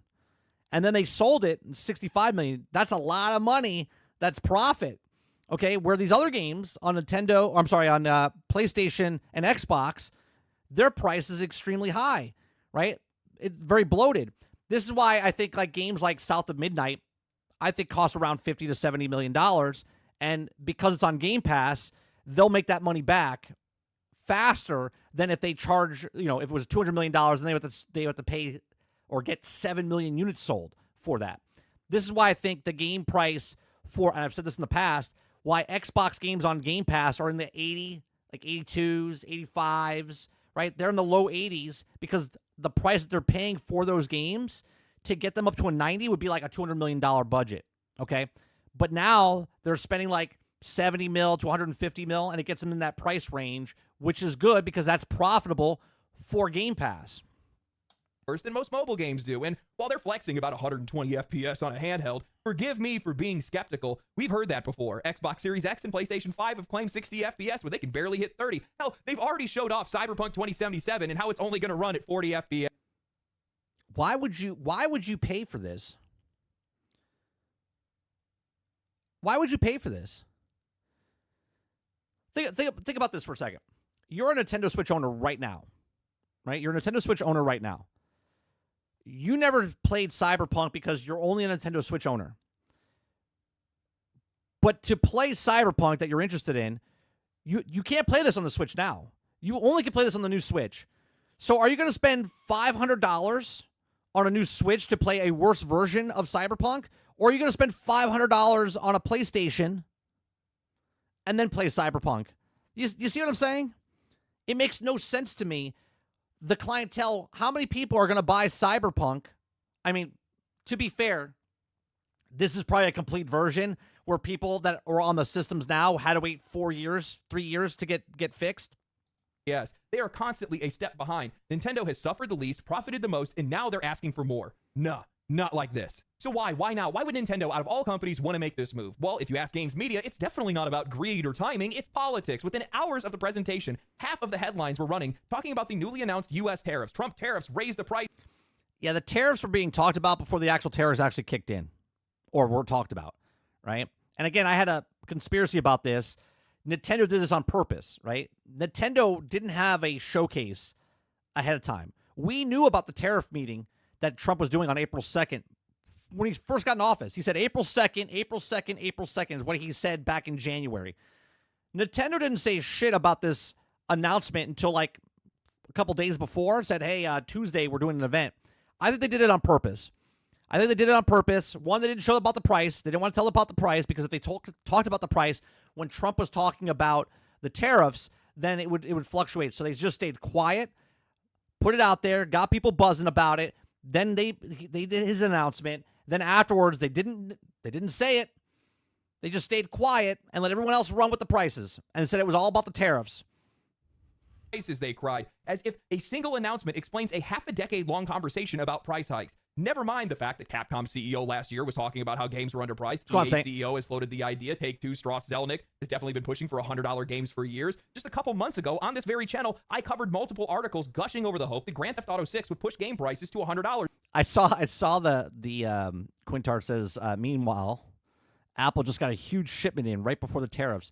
Someone said that I don't know, someone posted, I think it was Dupless in our Discord, showed that they just shipped a whole bunch of iPhones in a commercial flight. They packed them in suitcases to get them over, so they didn't have to pay the tariffs. Come on.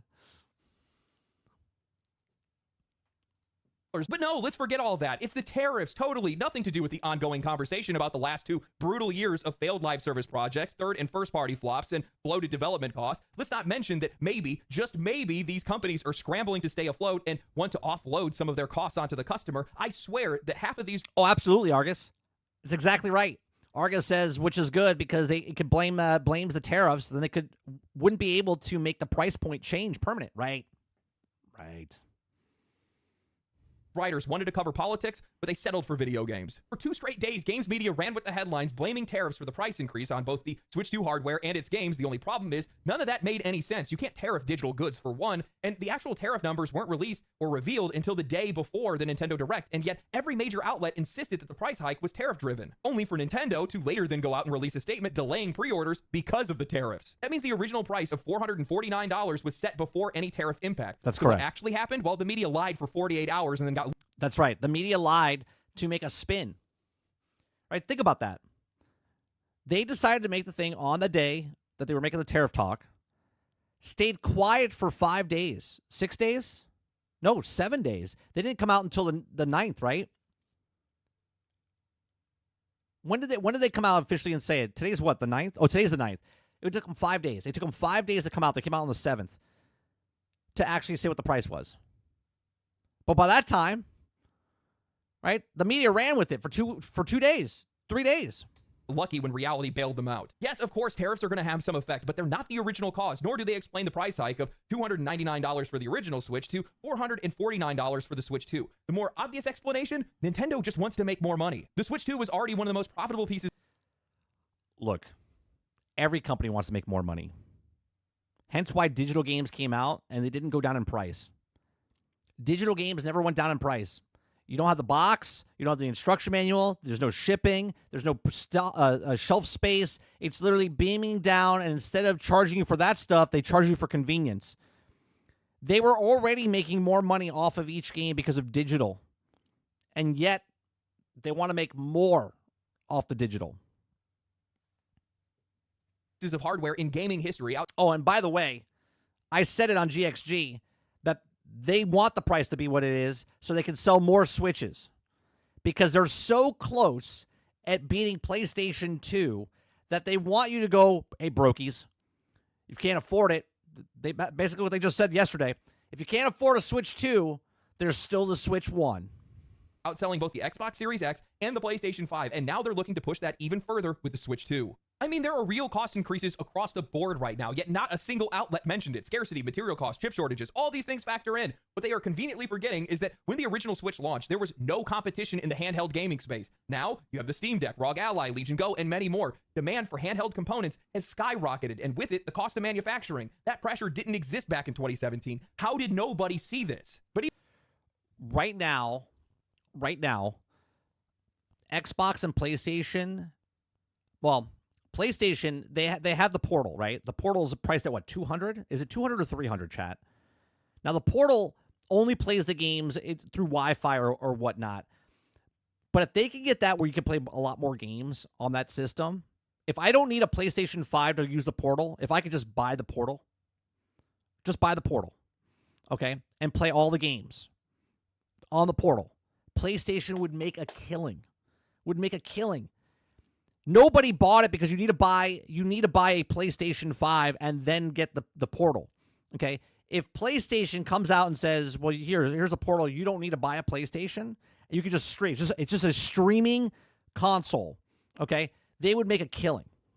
even then, I don't even think the increase in price is due to material costs. I think it's motivated by greed and profits that they failed to capture. The Switch's outdated hardware meant that they missed out on some of the biggest releases over the past few years. Baldur's Gate, Elden Ring, Black Myth Wukong, Marvel Rivals, Monster Hunter World, and Monster Hunter Wilds. The list goes on. While Nintendo's exclusives sell incredibly well, it still stings when you're not taking that 30% cut from some of the biggest third-party launches year over year. Additionally, I think that these price hikes are a form of insurance. I think that they also don't want a lot of these AAA games because the AAA industry has been in free fall over the past couple of years. We've seen way too many games fail and studios outright embarrass themselves. Nintendo doesn't want... Yeah, but the problem with that right now with the Steam Deck, you can get Game Pass and access it, but it's not convenient enough. And what I mean by that, they don't make it simple enough for normies. The average person that picks up a Steam Deck and is like, oh, can I play Game Pass? right? We talked about this in the past, First 48, that people don't like taking their cursor, their mouse cursor, and click on Steam and go down here to Epic. That's inconvenience for them. To open up a new browser or a new launcher on their PC that they're already sitting in front of, that's an inconvenience, right? So now if you're on a handheld and you have to back out and go back in and go into another thing, that's an inconvenience. They want to make it seamless. Want those games. They don't even want them on their console. This isn't speculation. We've already heard reports that Nintendo is withholding Switch 2 dev kits from so-called chaotic publishers and studios. So what do you do? Sin says, yeah, you can stream on your portal now, 30, just a number of titles, but you can stream. Correct. But can I just, if Sin, right now, I don't own a PlayStation 5. Can I go out and buy a portal right now and purchase games just on the portal without owning a PlayStation 5? Can I purchase the games on the portal directly from the portal and play the games on the go? I can do that on my phone right now. Can I do that on the portal? You couldn't do that in the beginning. Can you do that now? I'm asking because I don't have one. I don't know. I know you couldn't do that in the very beginning. I know they made an update like 4 months ago that you could do it. Argus says you can also access every Nintendo Switch game for free with better performance if you know what you're doing. Exactly, right? But it's not seamless. So the people that want to do that, Argus, they can. Quintar says, too many storefronts. Steam, Ubisoft, Rockstar, Epic, Battle.net, EA. Yeah. I don't know if you can purchase games on the portal. I do not have a portal either. Yeah, if you could, what I'm saying is if a portal comes out and I can just purchase games, I don't need a PlayStation 5. I can just get the portal. I can play Spider-Man. I can play God of War. I purchase them, buy them, full price, whatever it is, and streaming from a cloud or whatever. If I can do that, they would make a killing. $200 for a handheld device? You do if you're Nintendo? How do you overcome this issue? You squeeze harder on the existing loyal, price-resilient player base that you've cultivated. Nintendo isn't up to gamble. They're protecting their hardware and their margins. They want consistency, not volatility. And if that means charging more for the games that they make, that's exactly what they're going to do. I don't like that Nintendo, a company that fails to innovate, that repackages the same games over and over again, that profits more than anyone else, is now trying to justify a $80 price. Roadkill says, you know you can't. Why are you asking dumb questions? Well, you ask dumb questions all the time, Roadkill. The difference between me asking dumb questions and you asking dumb question is I actually have viewership that's involving in the conversation. Price tag for digital games. This isn't about inflation. This isn't about value. It's about greed, plain and simple. Calculated, deliberate, opportunistic greed. And the only reason they're doing this is because they know they can get away with it. This is the same company that has mastered the art of selling you the same thing twice, sometimes 3 times in some cases. Mario Kart 8 Deluxe, well, that's a Wii U game from 2014. 100% they know they can get away with it. Still 60. They have 67 million copies of Mario Kart out there. You better believe they're like, well, we could charge 70. So we could do 80? Yeah, let's try 80. A decade later. New Super Mario Bros. U Deluxe. Well, you know it's new because we put new in the title. How would you know otherwise? We would hate for you to find out that game came out 13 years ago. Can't wait for everybody to go and buy Breath of the Wild and Tears of the Kingdom Enhanced. Their entire business is built around nostalgia farming and resale loops, and now they want to charge you just for the privilege. Some of the biggest games on the Switch were Nintendo games, and that's exactly what you want to see. You want your exclusives to do well. That's what brings people to your console in the first place, and you also get to capture all of that revenue that's made. But at the same time, you're going to start to feel the burn from the rest of the industry being on fire and from you missing out on some of the most explosive launches that we've seen in recent years with a lot of the games that we've seen come out even just in the last 2 years, to be honest with you. And you need more than your exclusives to remain successful, and Nintendo knows that. There's money that they've been missing out on, and they want that money. So they're looking around the industry and saying, well, your games aren't selling. Well, I guess we'll just increase the price of ours to be able to make up for it. That's exactly what they're going to do. The thing is, they can get away with it. I can sit here and talk shit. Knock something over. I can sit here and talk shit all I want, but it doesn't really matter because these Nintendo fans are going to buy these games. Yeah. They're already defending. No, absolutely. Look, you're always going to have, let's say, I don't know, 10%. 10% of your fans are going to buy your system, your new game, right off the bat, right? Because they have to.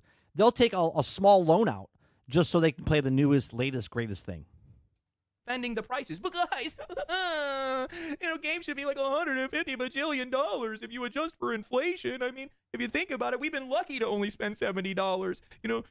It's actually pretty generous now that you think about it. Good Lord.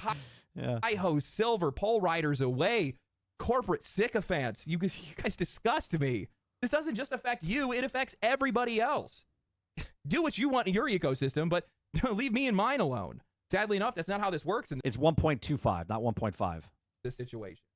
But I also get it at the same time, because I understand how Nintendo has built that kind of audience in the first place, because Nintendo, unlike a lot of other publishers, doesn't really care about what the games look like, to a fault in some cases, but they care about how the game plays. Is the game fun? And because of that, they buy themselves a lot of loyalty from their fan base. Loyalty that's been lost across this entire industry. I've talked about it, not even know how many videos right now, but come on, man. It's the biggest issue that we've seen. A lot of these companies are not paying attention to how fun their games are, and because of that, they're losing the people that would be playing their games. Instead, they're letting their developers make platforms for modern politics than fun video games. This is the end result of that.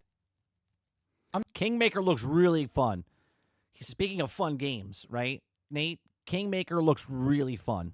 Not stupid. I know That's going to be really fun with friends if a group of friends want to play that as well. people are going to buy these games. I've seen people already start to call for a boycott. Oh, we can't buy this. Guys, you are not going to unify the gaming audience against Nintendo. It's just not going to happen. We're talking about a group of players that, one, spends against their best interests. I mean, we're talking about people that buy microtransactions and buy yearly Call of Duties, even though the game pisses them off every single time. I'm one of them, by the way. But we're also talking about a group of people that aren't even in on the conversation to begin with. The people that are watching videos like this are a Uh-oh. Did we get a hiccup?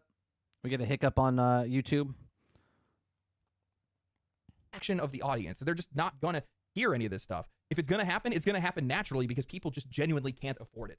Which brings me to the idea that I don't think anybody else in this industry, outside of maybe a couple of outliers, are going to be able to get away with this pricing. There are way too many people that are downplaying how serious of an issue these price increases are, and Nintendo is one of the only companies that can afford to do this. They have been training their customers to be good little soldiers for years now. Go and look at their store. They have a content-starved audience that is... Like Nintendo gets away with it because, one, they're crazy Uncle Nintendo, and two, they have so much goodwill sold over decades, right? People forget they got a lot of shit for selling cardboard, okay? But 1 million people bought cardboard. Do you know what I mean? The Wii U came out, the Wii came out, and people made fun of Nintendo, going, why are they going this way with the system? What's with the Wii remotes? This is a joke. But then it was the most popular system at the time. Okay? Blowing everything else out of the water. People starting bowling leagues up with the stupidest game known to man. Because they make a game that's fun. Nintendo builds up this goodwill because their games are fun. Fun trumps everything. Okay? Fun trumps everything. If you're having a good time with the game, it doesn't matter if they're charging you an arm or a leg and how much you paid for the system. That's what Nintendo does. Nintendo brings fun games. Okay? You could be in your 50s playing with your kid or grandkid, okay, and you're just having fun playing with the game with them. And that's what Nintendo does. They bank it off of the young that are now older. You have that nostalgia feel when you play Mario. When you see Mario on the screen, no matter how old you are, you think of your childhood. You think of the moments that you played the game when you were younger, and that's all the goodwill. So you're like, yeah, you know what? I don't care. I'm going to go with it. Missed out on some of the biggest third-party releases, and the vast majority of their first-party titles, Mario, Zelda, Pokemon, Smash Ultimate, never drop in price because they don't have to. Well, that's because you're dead inside, Travis. That's because you're dead inside. You don't care about nostalgia and good feels. You're still playing a company that took all your games away from you. They have conditioned their fan base to just accept it, but not every company has that kind of brand power or that customer loyalty. And when the rest of the industry tries to follow suit, the repercussions are going to be catastrophic. But for whatever reason, people on the internet just don't want to see the light of day when it comes to the reality of what these price increases are going to do to the market. I can't even tell you guys how many... I like how you said, well, I grew up on Sonic and Kiss My Ass. The Kiss My Ass part proves my point of you're still playing with the company that took all your games away from you. Developers, analysts, journalists, and yes, even players have been talking down to customers, minimizing the impact of the price increase while pointing out inflation. All the while, these are the same people that have been talking about layoffs, job scarcity, job security, rising immigration, tariffs, and trade increasing prices, not realizing that's exactly why people are complaining about the price in the first place. Nobody gives a shit about inflation. They don't care about how much $80 was 20 years ago. They are worried about how far their paycheck will go today. And right now, their paychecks aren't going very far. I am so sick of this conversation. We are watching millions of people around the world. And going to the balding effect. Here, look. I have more hair up here than you have in your nutsack. losing buying power by the day, and their best response for the industry and the rest of these sycophants is to tell people to shut up and pay more. No wonder people are becoming more radicalized by the day when it feels like you're yelling at a wall. My God, you guys should see some of the mind-numbing comments I have been subjected to by pseudo-intellectuals on Twitter. LD, you should use this as an opportunity to educate your audience on economic policy. Nobody cares about facts. Shouldn't facts inform opinions and views? No, nobody cares. How has point of sale become an esoteric concept? People staring at data sheets and inflation calculators rather than thinking about the way a customer feels when they walk up to a cash register or they hover over the purchase button while thinking about how much that $80 is in groceries or gas. Anyone who works in sales knows this simple truth. The second a customer starts to think too much, they are gone. Games are no longer... Yeah, if they have to think about their... If you have to think, you ever go to the store? Many people don't go to the store anymore. Okay. But if you ever go to Best Buy or Target, maybe you guys did this in the past, maybe even go to GameStop. You come in, you're there for a purpose. You pick up a game, you pick up a television set, you pick up a laptop, right? You start walking around. You start walking around the store. You're like, I need a new phone. You grab the phone, you got the phone in your hand, you're walking around, you start looking at other things, and then you start, do I need this phone? Because the price is a little too high, right? The price is a little too high. So you start thinking to yourself as you're walking around the store, right? You're like, okay, I got the system, I got the phone, I got the laptop, whatever it is. You start walking around and you're like, that's $200. That's $300. That's another $80 a top, right? Then you start thinking about, all right, well, at least adults do this anyway, right? I got first of the month's coming up. I got to pay rent. I got to pay my electric bill. I got to pay other things. Do I have enough money for this now? Can I float it? Can I put it on a credit card? Can I pay this off? And then you start bringing down reality and you're like, you know what? I don't need it. And you put it back, right? That's what happens because the price point is at a point where you're debating if you want it or not. When you're in a price point that's below, hence why they use cents, right? If it was $3.99, these things would fly off the shelf. $4.50, everyone's like, I don't know. That's 10 hours or that's 6 hours of work, right? Do I want to go another 6 hours of work? Do I want to work overtime? There's a lot of stuff like that, man.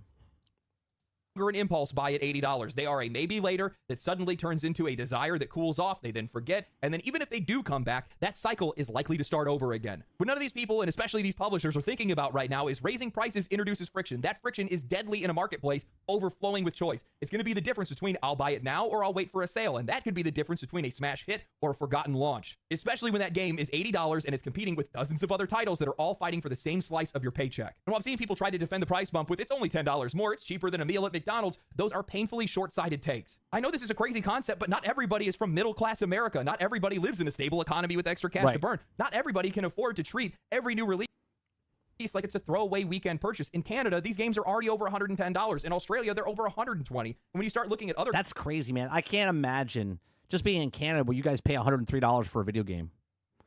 And then 2 weeks later, another $103 game comes out. Countries like Brazil, then things get even more absurd. An $80 game... I mean, I guess I can imagine. I'll wait for Grand Theft Auto to come out. And then I can imagine what you guys paid like in Australia and in Canada and stuff. Brazil's even worse.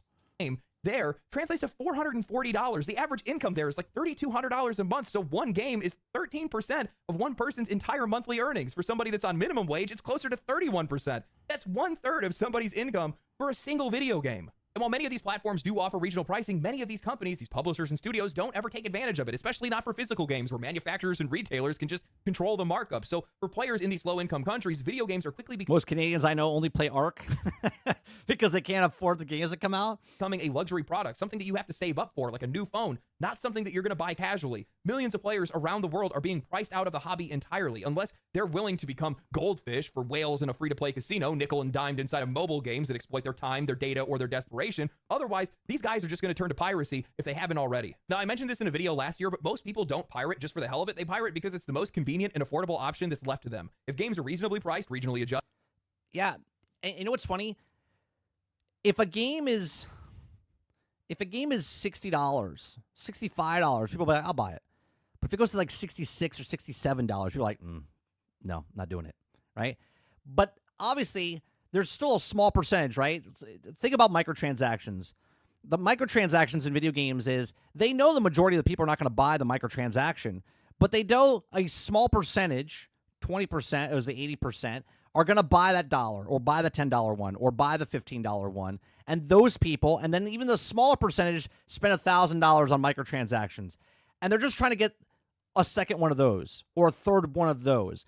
And the more people that pay the microtransactions, the more possibility of someone, 3 people, 5 people, 10 people paying hundreds of dollars, thousands of dollars towards microtransactions. That's what they're trying to do here. They're trying to get the small percentage of people that pay $80 to make up for that one person's like, that's too rich for my blood. I'm not going to pay for it.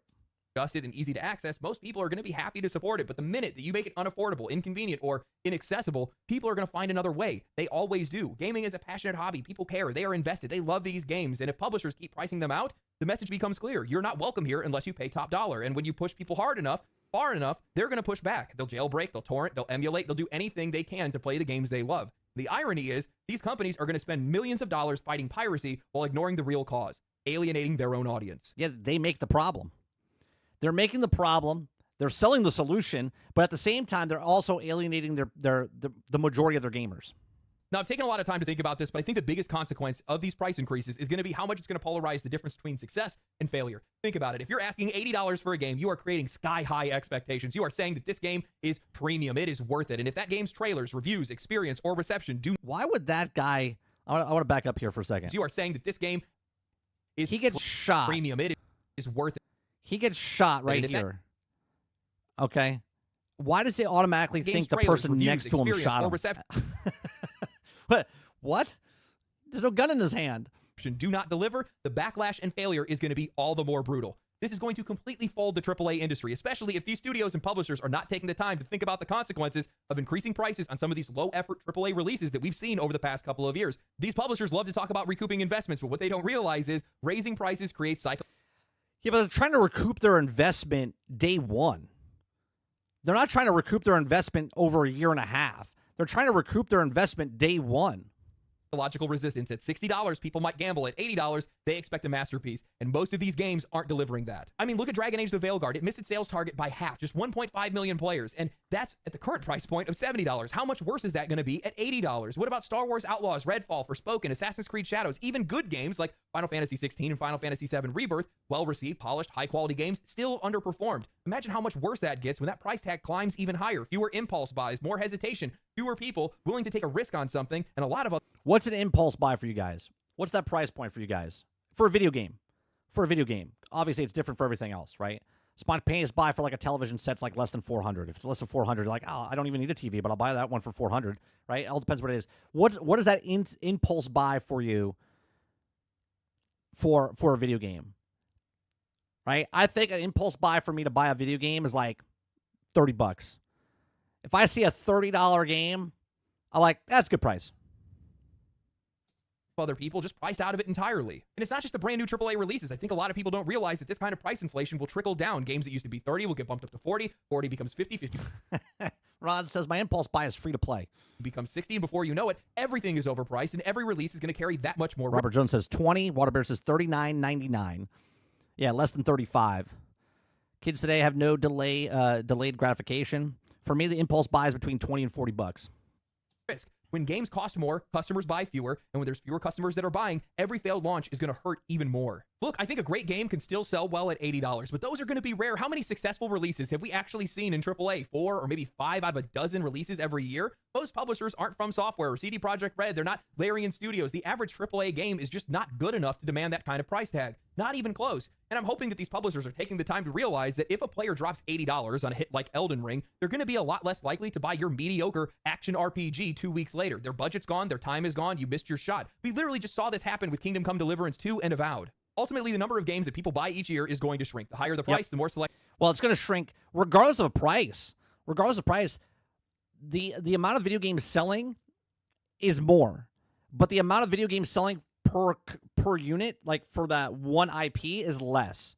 Right? Sure, there's outliers out there, like a Helldivers, like a Black Myth Wukong, like a Pal World. Okay, but we can name like 5 games, right, in 1 year that people 10 million, 15 million. Okay, everything else is like 4 million, 5 million spread across the industry. Right, a lot more games are getting 300,000 to 1 million copies than there are making 10 million copies. Collective people are going to become. That's not theory, that's economics. Disposable income only stretches so far, and with more games releasing every single year, year over year, that's going to be a death sentence for anything that isn't exceptional. You're not just raising price. I mean, look at Trading Card Simulator, right? The game that came out on the PC, TCG Card Simulator, right? That's a cheap game, $25. People played the shit out of that game. It sold millions and millions of copies.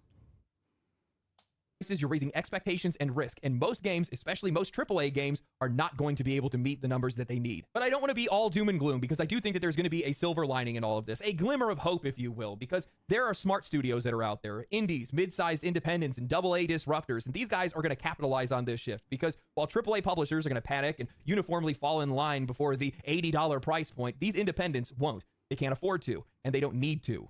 Instead, what we're going to see is something that this industry desperately needs, a return to competitive pricing based on value, not marketing budgets, not investor pressure, not a... When did he make this video?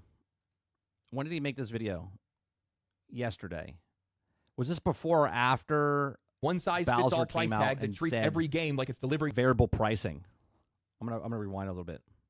Instead, what we're going to see is something that this industry desperately needs, a return to competitive pricing based on value, not marketing budgets, not investor pressure, not a one-size-fits-all price tag that treats every game like it's delivering the exact same experience, just developers looking at the... See, I don't know, man, because you can look at Grand Theft Auto 6 comes out, and because it's an action-adventure role-playing game, whatever, any other game that comes out in that genre could say, well, we're charging $100 because they charge $100. And Krebsy has said this in the past. I don't know if Krebsy's here now, but he talked about like the 0.1%, if less than that, can come out and say like a Baldur's Gate 3 can ask for that, or a Grand Theft Auto could ask for that. But not every game can ask for that. Like an EA Madden can't ask for $100. I mean, it can, right? But the value of EA Madden, EA Madden over like Rockstar's GTA 6, both being $100, like no way. No way.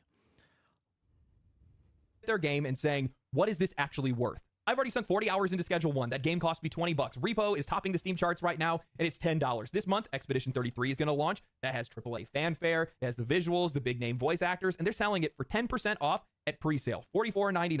I mean, if you think about it, the three biggest AAA releases that we've seen over the past few years, Black Myth Wukong, Baldur's Gate 3, Elden Ring, they all shipped at $60 on Steam. These aren't just cheap games, they're smart games, well-priced, well-scoped, and undercutting the entire field. They're winning not just because they're good, but because they're fair. And in a world where the price of gaming is starting to feel more and more exploitative, fairness is going to be a competitive edge. The industry is shifting and is shifting fast. Players are more informed, more cautious, and more willing to support studios that respect their time and their wallets. Respecting time is a big thing, man. Respect my time. That's my number one rule. Respect my time. Pricing is no longer about affordability. It's about trust. And that trust is becoming There you go. Trust. Build up that goodwill, right? If you build up that goodwill and you ask for a price and we know that your game is good, you'll get that price. But then when you start to go over that price, you start losing that goodwill. You start disrespecting my time. Respecting my time, meaning I worked, I made money, and now you're asking for a lot of that money that I spent my time. Respect my time. kind of currency. So while AAA publishers are going to push for higher prices to cover their bloated budgets and failing bets, the smaller studios are going to be building loyalty by offering us more for less. Not because they have to, but because they know how it works. And over time, I think we're going to start to see more developers, big and small, price their games not based on industry trends, but based on experience. Not every game is worth $80. Some are worth $40. Some are worth... Well, that's another thing, right? So let's say our first game, our brand new independent studio, and I make a game, okay? But now I make the second game, and the studio that made it is all new people, but they're industry experts, okay? They're the best of the best now making the sequel of that game. And the first game sold, let's say, 1 million copies. But now the budget went up to, let's say it went up, I don't know, 50%. So it cost me $10 million to make the first game, and now it went up to $15 million the next game. But now I have a bigger budget because the people I brought in. Do they ask more for that game because there's more experience behind that game? Or do you base the price off the game based off what it is, not who you got on the team? Right? Think about that for a second. Like a baseball team. The Yankees have a huge point. They have to pay for all those employees on the field. Well, how do you fill the seats? Well, you have to average that ticket price out, right? You either have to subsidize the seats, so get people in the seats to go get food, or you have to make a marketing deal with advertisers and other things to fill in that void. Otherwise, tickets become too expensive. People don't want to go to the actual game anymore. So you have an empty stadium with really expensive people on the field, right? So same thing here. If he's talking about game designers or developers, if you get a really good team, do you charge more because you have a really good team and they're experts? Or are you charging based on what the game is?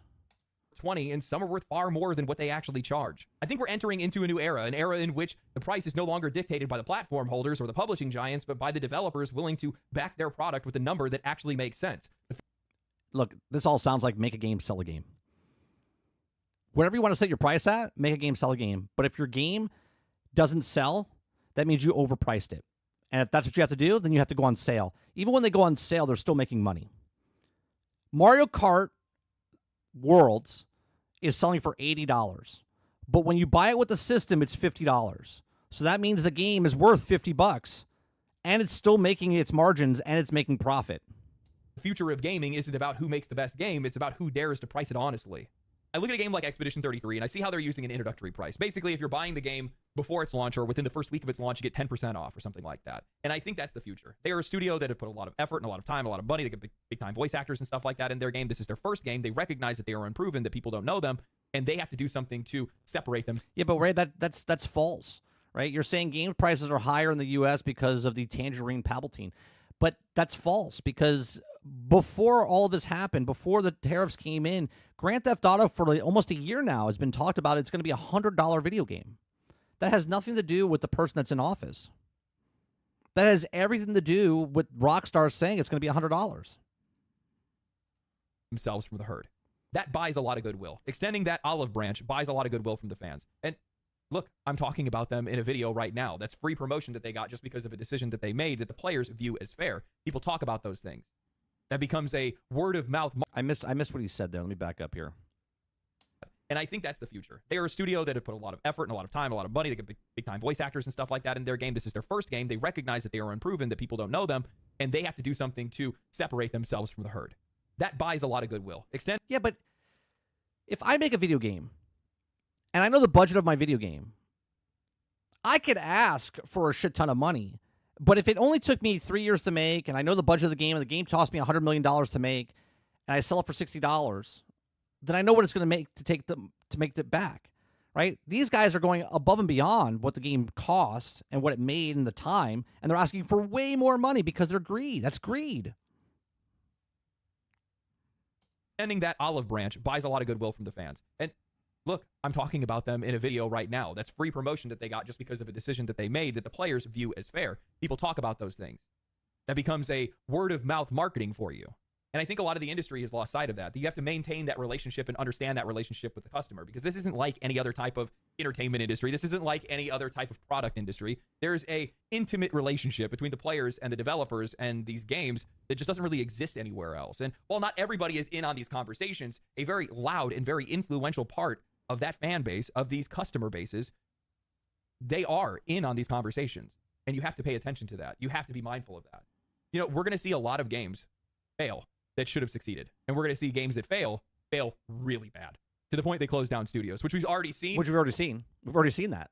Which tells me it's going to be even worse than it's ever been before. Studios that normally wouldn't have gotten shut down are going to get shut down, specifically because these... And you know what? It's going to sound harsh, but that's business, man. That's business. If I open up a shop across the street from someone else and their prices are better than mine, I'm going to push myself out of business. Doesn't matter what I'm selling. If I'm selling for higher prices for the person across for competitiveness, you're going to go out of business before they do. Either you make a better product for the price, or if you make the same product for a higher price, you're gonna push yourself out of the sphere. Okay, you can't do that, and that's what they're doing. Okay, what does it cost right now? What does Mario Kart cost right now?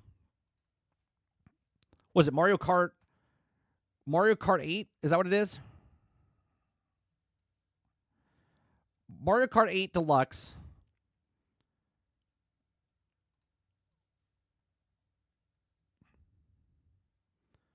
$56.99.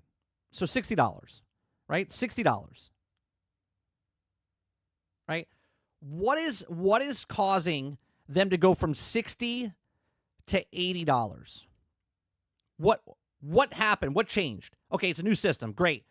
Is the budget of the game way more that they need to make it back. Let's say instead of 2 years making their money back, they need to make it back in 6 months.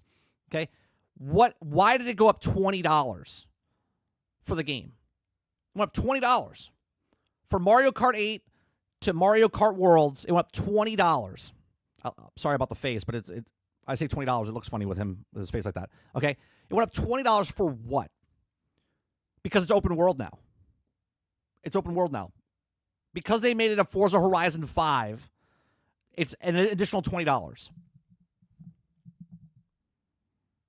There's no box. It's only digital. Okay? There's no physical copy. You're not shipping it anywhere. It's a digital good. There's not a certain amount that they made and produced. It's literally a digital download. So why is it extra $20? Because it has value. Yeah, it's because of Crazy Uncle Nintendo. $20 extra. These companies Because- will just genuinely not be able to afford it. I do not think that these publishers are going to take the time to think about. If you don't think that's greed, I don't know. I can't explain anything to you. If you don't think raising it $20 is not greed from the company, I don't know. I don't know. I can't speak to you. What a price increase will look like on underperforming titles. I think that they're going to be completely fixated on what it's going to look like for well-performing titles or decently performing titles, not realizing that a price increase is likely going to pull more units out of the shelves than, or it's going to leave more units on the shelves than pull them off of the shelves. People just aren't going to, like, you cannot think that you're going to sell the same amount of units by increasing the price. It's just not going to happen. And keep in mind, the vast majority of releases that we see over the years are, we see more Avoweds than we do Kingdom Comes. We see more Dragon Age: The Veilguards than we do Baldur's Gate 3s. So what do you think the effect is going to be? Breezy. I thought you made an error there, but then you came out. You said MGGA. Make gaming great again. People are just not going to buy those games, especially if like 2 games is going to be like $200. That's almost a half a console. You're out of your mind. I had the same problem with microtransactions, though. Right? People will pay $40 for a microtransaction, but they're complaining about a $60 game, and now they're okay paying $80. They're okay paying $80. $60 was there, and they're like, oh, I'm fine paying $40 for a microtransaction. I'm okay paying $25 for a microtransaction. Like 3 microtransactions sells the game, is a game. 1 cosmetic is 1/3 of the game, and now people are complaining about $80 video games. Like, make it make sense to me. Someone that takes 3 to 5 years to make a game, okay, hundreds of millions of dollars, thousands of people to make a game, they charge $60. Now, microtransactions are $25 for 1 skin that took them a weekend to do. And people are like, it's no big deal. But now they're complaining about $80. I'm complaining about all this. $25 skins, $80 video games. Like, get the fuck out of here. I knew a price increase was coming, but I didn't think that they would do it at a time that I believe player trust within this industry is at its lowest it's ever been. Player satisfaction is at the lowest it's ever been. These players are sick and tired of the bloated game. There better not be 1 microtransaction. If you're charging $80 in your video game, there better not be 1 fucking iota of a microtransaction. No battle pass, no season pass, just the game. Games, the over monetization. They're sick of the slop that's being fed to them at high prices. They don't want to have anything to do with it. What do they think the end result of this is going to be? Do they actually think that the game that sold for 10 million units is going to now make $800 million?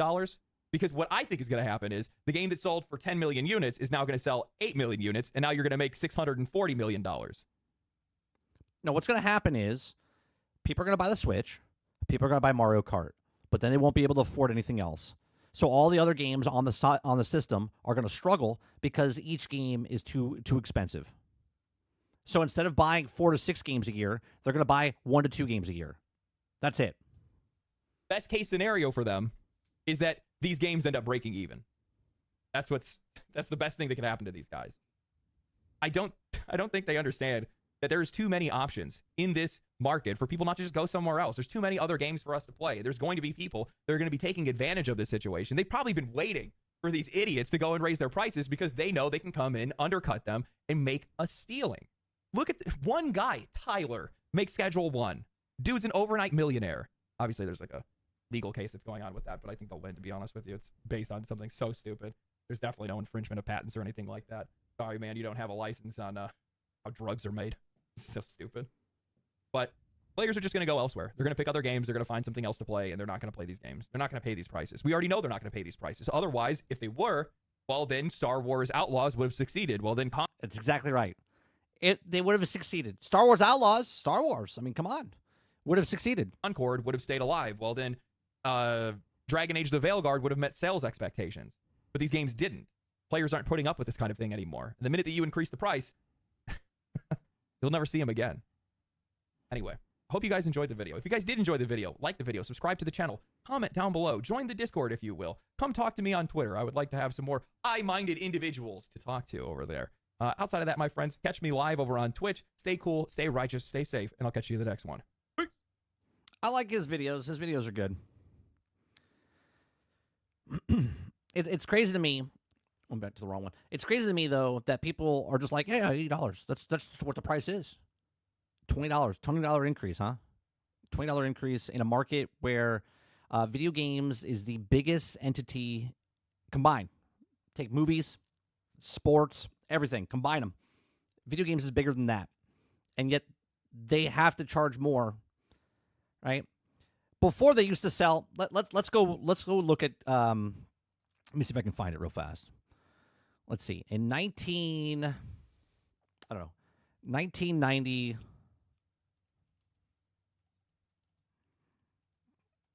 Best-selling game. 1990 Super Mario World. Okay. Super Mario World.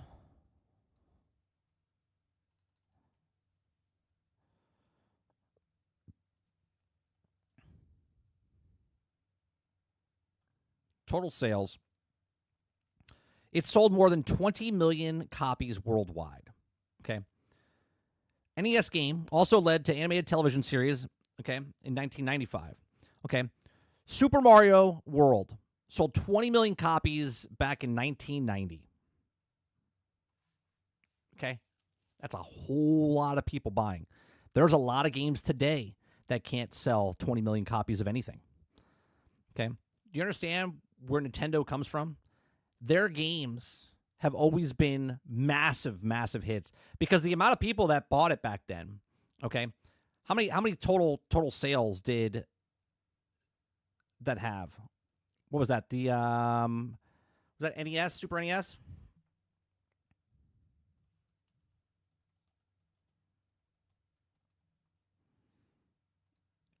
Was that Super NES or was that N64? That was Super NES, right? Or was that N64, right? Nintendo 64, right? Let's see. That's 1996. No, it was Super NES. So the Super NES, 1990, sold 49.1 million units. Okay? 49 million units total. Okay, 1990. Right? It's right here. Right in the center of the screen. Okay, right here. Okay? 49.1 million units. And that game sold a little less than half. So everyone that owned it, 50 million people basically owned the system, and 20 million people bought that game. That's an insane turnaround. Look at Sony and look at Xbox now. When they get a game, right, they get 4 million, 5 million sales, 7 million sales. Do you understand the amount of money that Nintendo made back in the day? Right? They made an insane amount of money when they sold the games that they sold because of the value. The console itself back in the day was $150. 150, 130, 180, 200. And people want to compare the prices. They're like, well, yeah, it's just, right? By that mindset, right, it would be like 1/3 of what the price of the system was. Okay? And you compare and go, sure, well, now the systems are like $500. So that means the game could be 500 or 100. That would be 1/5 of what the thing is. Yeah, but it doesn't work that way. Okay? Because it's still taking them, a certain amount of money to make, but they want to make more money. Instead of profit of 100%, they want to make a 200% profit or 300% profit, right? It's greed to the next level. $20 for the next game that comes out for the system, where the last game was $60, and now the next one's $80. Digital. These were physical. These are discs inside the actual cartridge. They only made like 1 million other copies, okay? Or they only made a certain amount of copies of it. This is why you had to pre-order. Make sure it was in the actual store for you. Now you can just download it on the whim. You could pre-order it 5 days early access. You could download it on your system like a month ahead of time now.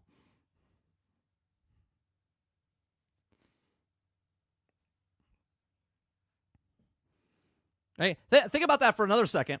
Is that was a successful system in 1990, 49.1 million. Everyone tells you now that Xbox is dead because it only sold 38 million or 28 million, right? It's over. The Wii U came out, sold 13 million units. Nintendo's still here. Nintendo's still here.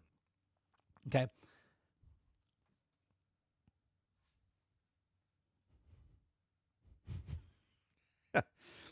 And every year you look at it, and there's less and less console sales. And then there's proof.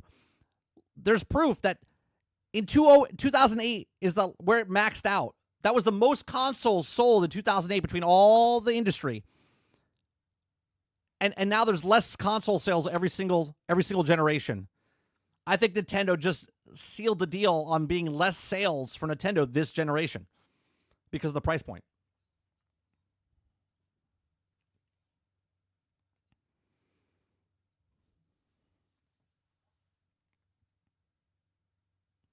Travis says 30, don't know if you saw this, but Mario Kart World is going to have a microtransactions in it. They showed it. Not for $80. Not for $80. Right now, Nintendo charges a pass. A pass for when they add new maps and stuff like that. You have to pay a monthly fee to get access to those things.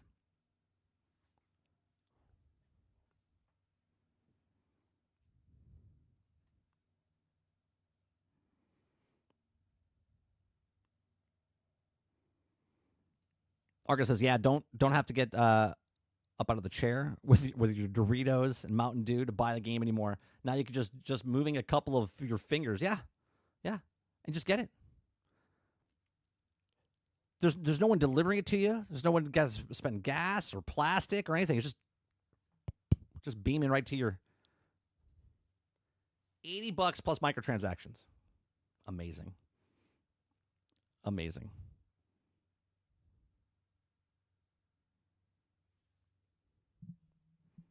Jay Breezy says, if you watched Wall-E, that's us now. We're in the chairs. We're just moving around, sipping our drinks. Our overlords are just feeding us more Slurpees.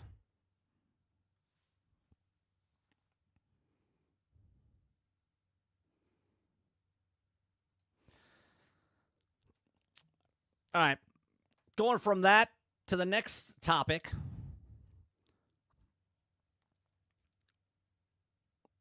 The next topic that we're going to talk about is this one right here, right? The movie industry. I'll be honest, I don't know why this is happening either, but it is happening. Okay.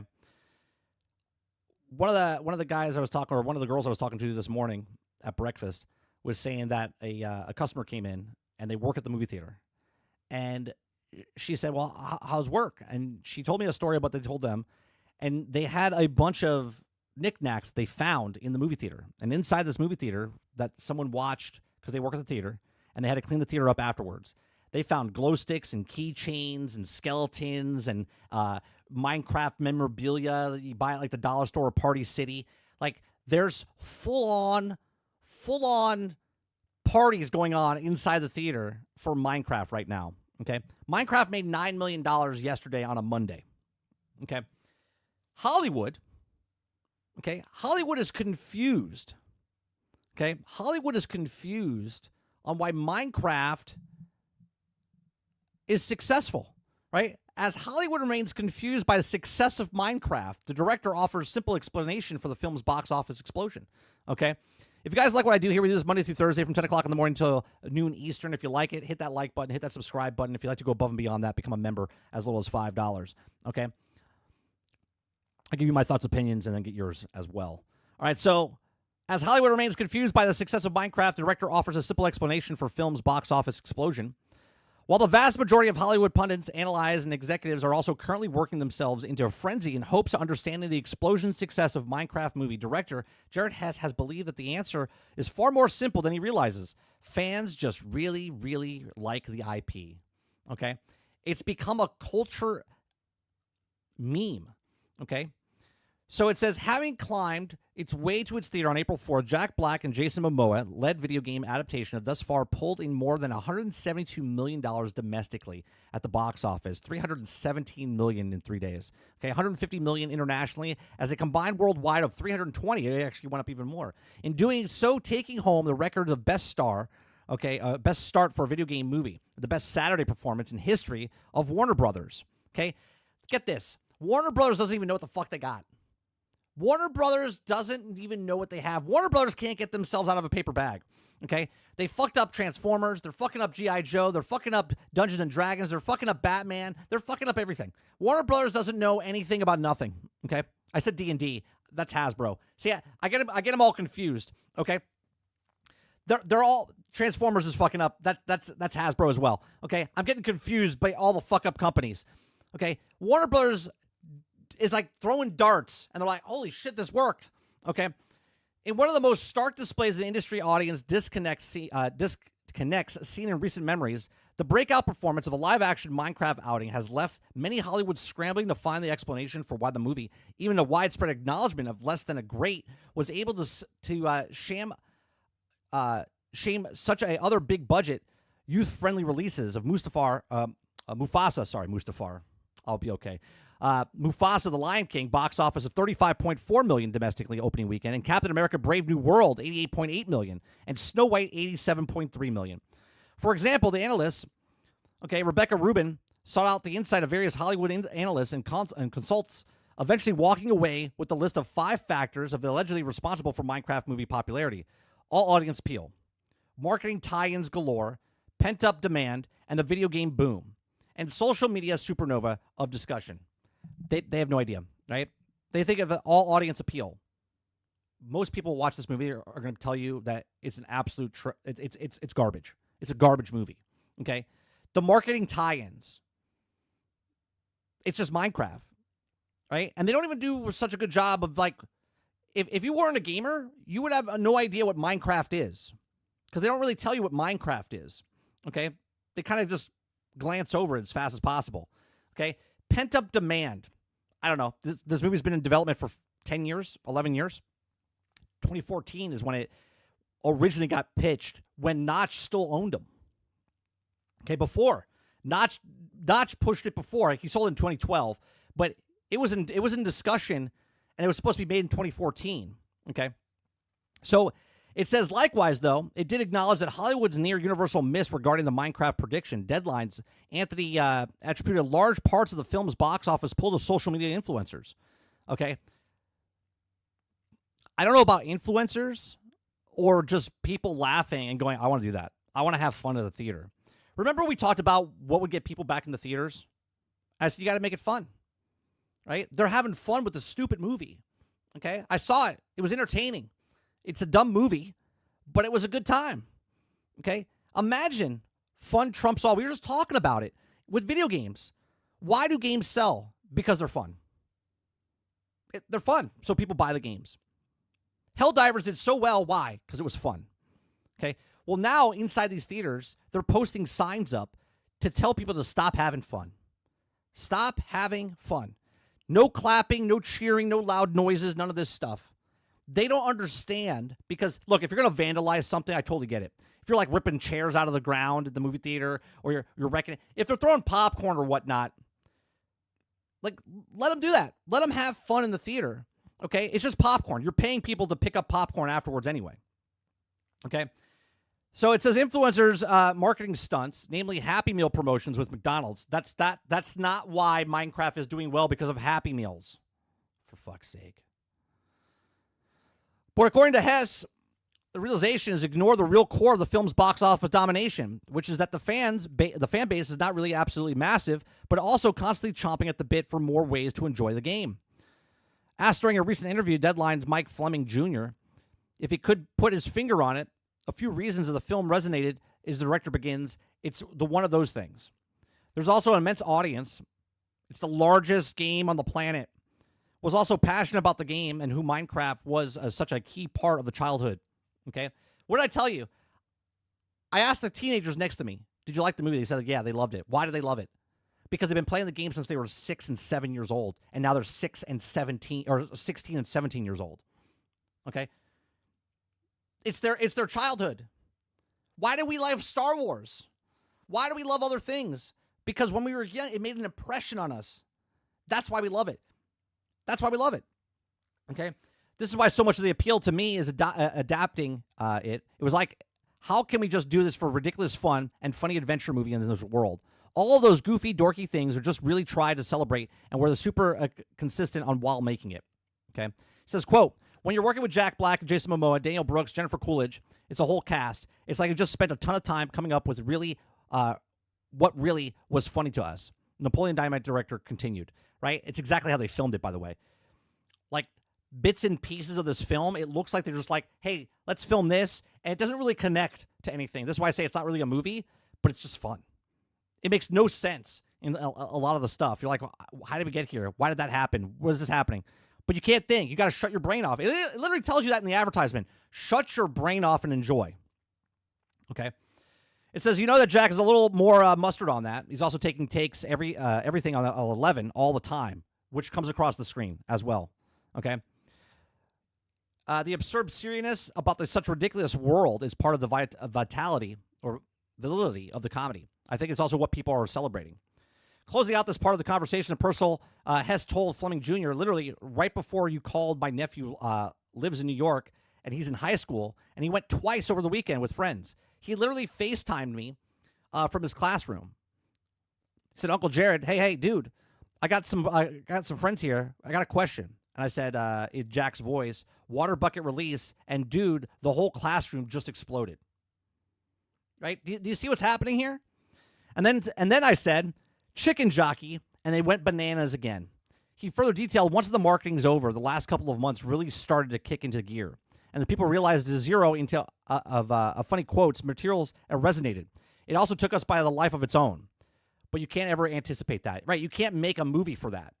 You can't produce this. This is organic. This is, people are happy. It's so, look at this, right? It's so stupid it becomes good. We've talked about this in the past with other things, right? Some movies are so bad they become great. They're so stupid they become fantastic. That's what Minecraft is. Minecraft is this phenomenon that's happening. It's going to make $1 billion or come damn really close to it. Okay? This comes on screen and people lose their shit. Lose their shit, right? And executives, what they see is, well, it's because of the Happy Meals. It's because of the Happy Meals. The Happy Meals are what did this. Oh, it's because of the influencer. It's none of this. It's none of this. And this just proves that it's a fucking dart toss if a movie's going to make it or not. Okay? One of the most hardest things to do, you hear game developers tell you all the time, it's really hard to make a game. It's really hard to make a movie. And it's really hard to make a movie that's actually good. Okay? And you never know if it's going to make money. And that's why it's the biggest investment, right? It's the biggest gamble when you have an investor invest into your movie. Because you don't know. You could tell them, yeah, it's a big movie. It's going to be... But 7 of 10 films from that studio are going to lose money. 2 of them are going to break even, maybe a little bit, and 1 is going to make a blockbuster, okay? This wasn't one of the movies that was supposed to be a blockbuster. This was supposed to be one of those movies that just lost money for them. They have the IP, they had to make it, they're just like, yeah, let's put it out there. But now what happens is it resonates with people, and now they look at this and go, we got to make more of this. Here's the issue, and this is what the problem is with the movie industry as a whole. Maybe switching from this a little bit, talking about the Naked Gun film. The trailer looks absolutely horrendous, right? I'm gonna get it off this thing for a second, right? I'm gonna talk about the Naked Gun. I think they missed the bar for Naked Gun, right? I like that Liam Neeson is doing it. Leslie Nielsen was the guy who did it before. Liam Neeson's the one that's doing it now. Okay, they're making fun of stuff. But the joke The joke is different. It doesn't hit as right. At least they're trying comedies again. But if you know Naked Gun and you know Leslie Nielsen when he was in it, when you watch the Naked Gun trailer and you see the little girl walk into the bank, do you guys understand the difference of what Naked Gun in the past would have done compared to the new one? Do you guys understand? Leslie Nielsen would have walked into the bank, okay, as the schoolgirl, as the old guy. He would have a lollipop as a grown adult, licking the lollipop and pretending he was a young girl. But in this movie, okay, he is a little girl and then rips off a mask and becomes as an adult with the CGI, right? That's the fundamental thing they're missing with the Naked Gun film. Okay, they're taking themselves where they're trying to be funny, but at the same time they're not. Then they kick into the music that they have. Okay, whoop whoop, right? Police are coming or whatever it is. They should have just done the da na na na da na na na na na. They should have just played the song of Naked Gun. That's the sound of the police, right? That's what they did. These studios don't know what they have. They're just taking the IPs and using them, but they don't really know what they have. Okay? They don't really know what they have. The joke is that Frank Drebin would have just dressed as a Girl Scout, as an adult. He wouldn't have pretended he was actually a little girl walking into the bank. That's the joke. That's the thing. They don't know that they had a hit here with Minecraft, and now they're trying to stop people from having fun. Right? Theaters are struggling. Theaters are struggling. Another reason that Minecraft should be doing much better, mind you. Right? Let me bring up Box Office Mojo for a second. Okay.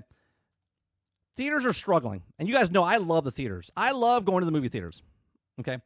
Minecraft opened up in 4,263 theaters.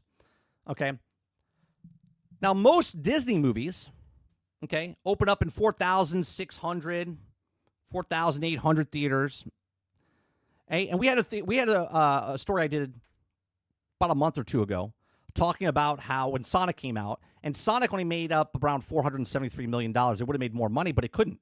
It couldn't because it couldn't get into theaters to hold more people. So it capped out. They were in smaller theaters. Why? Because Disney owns the theaters. And when I say they own the theaters, they don't actually own the theaters, but they control the theaters. They're 35% of the market, and they keep their shitty movies that are not doing well, like a Snow White, in the biggest theaters, like the Captain America in the biggest theaters. So when one movie comes out, Captain America, Brave New World, leaves the theaters, Snow White takes over that spot in that big theater where they can sell more movie tickets. But because that's holding into the big theaters, okay, this movie can't make more money. It should have made more money because they could have gotten an additional 100 people per theater in the bigger theaters. But they can't do that because Disney owns the market. They cannibalize the market. Okay, so this should have been in more theaters, which means it would have potentially broke $400 million. But it can't because Disney's got their shit movies in there. Now, Snow White stays in there just a little bit longer, and then the next movie comes in, which is The Thunderbolts. And after The Thunderbolts comes in, there's another movie that comes in, and then after that movie comes in, there's the Fantastic Four that comes in. And Disney holds that spot. It's like calling dibs inside the theaters. And movie theaters hurt because they can't get people to come in and fill those theater seats. So just the largest theater in their theater just stays empty because it's in their contract. Okay? Minecraft is in the smaller theaters. People are losing their mind. They're selling so many popcorn buckets. Popcorn buckets are like $50 for the. You get a drink, you get a popcorn bucket, you get a bunch of stuff. Okay, you get a stuffed animal or whatever the hell it is. $50. The theaters are making a shit ton of money off of this stuff, and yet they're telling people now to calm down. Don't get excited. Don't clap. Don't cheer. Don't get rowdy. It's like there's a difference between. Oh wait, I think I have it. Someone that I think Argus gave this to me. All right, I want you to see this. Okay, Argus sent me this. This is the difference between Captain America. Where is that one? Is it this one? No, that's that. Where's that one?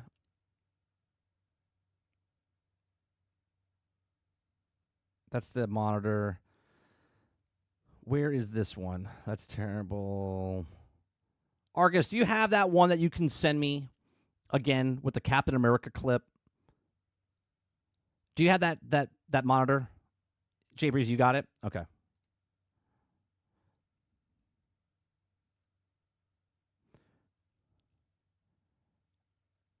Where'd you send it to, Breezy? Oh, you sent me the game catalog. I'll look at that in a second.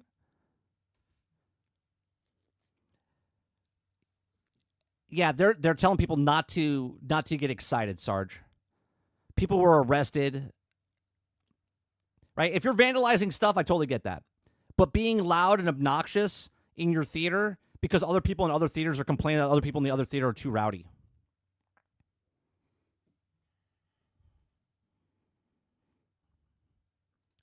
Here, I'll just look it up.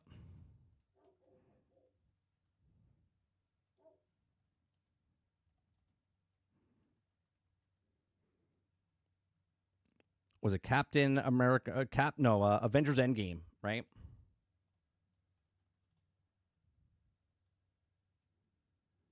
Avengers Endgame.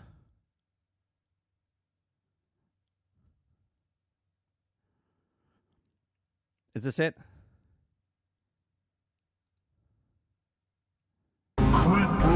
First we mine, then we crack. Hold on. Different. This is different.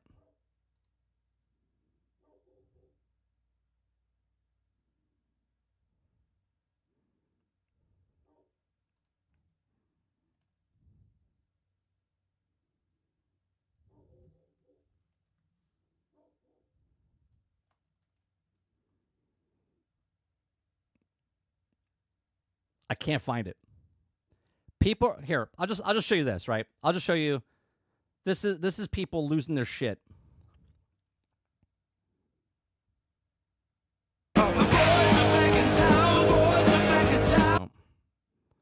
No.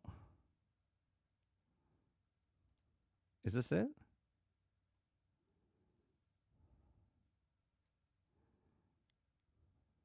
Nope, that's not it either.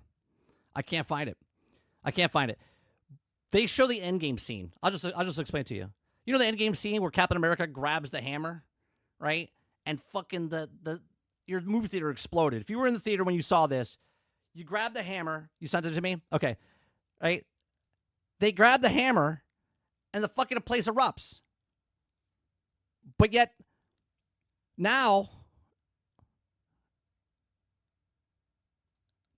Okay. Okay. I got to rewind this. Can I refresh it? Does it go back?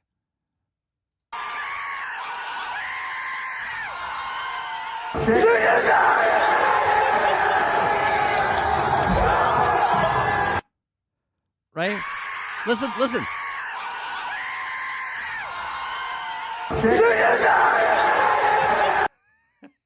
Hey, you can't replicate that. Okay? That happens organically in the theaters, and now people are losing their mind. Now it's a meme. Now it's spreading. So now when people go to the theater, that's what's happening. Okay? When Chicken Jockey comes on the screen, people are going to lose their shit. What did Jack say? He says Chicken Jockey. Okay?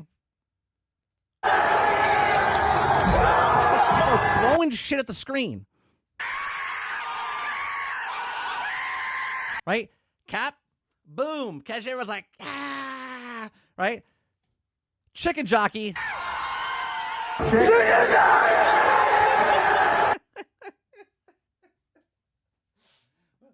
When I tell you, when I was in the theater and people started cheering and clapping and stuff, I was like, what is happening? This is the first showing at 3:45 in the afternoon.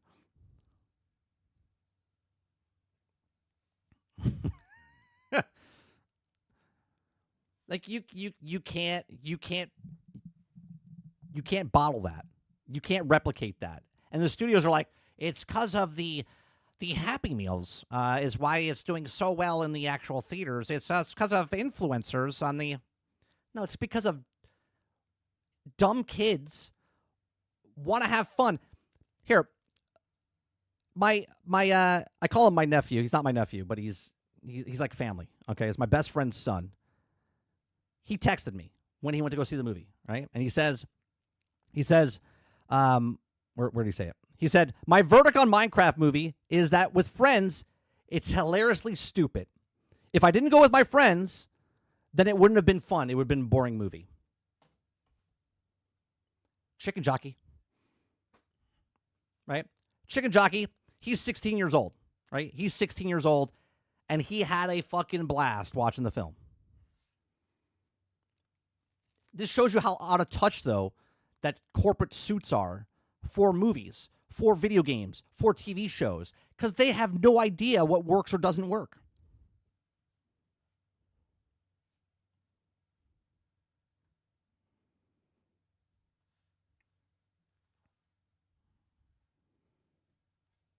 Quintar says it's so stupid, it's funny as hell. That's right. That's right. It's just because it's fun.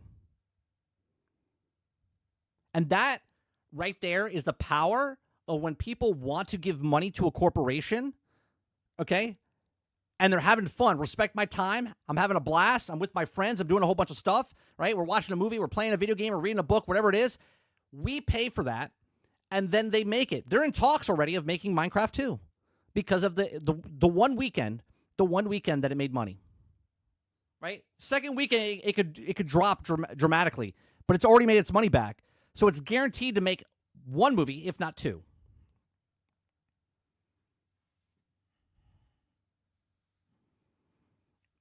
Yeah, Jay Breezy sent me a thing. I'll bring that up now.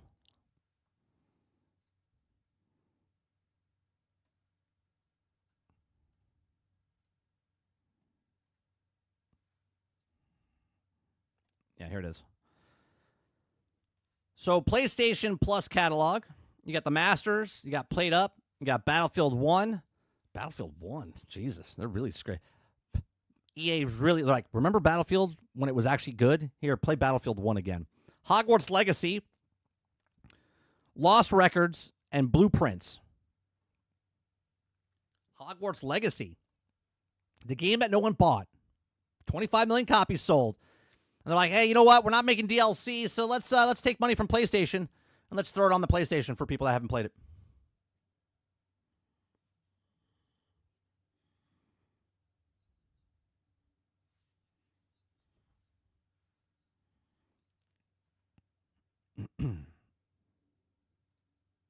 Chicken Jockey. Amazing.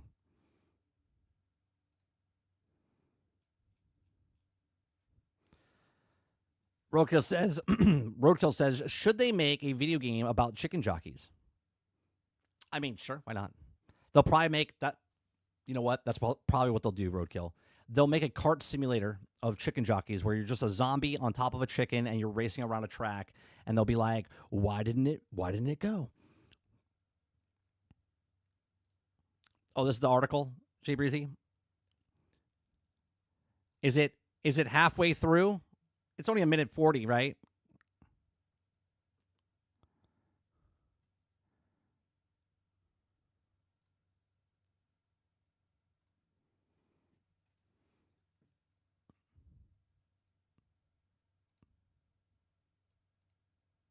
Is that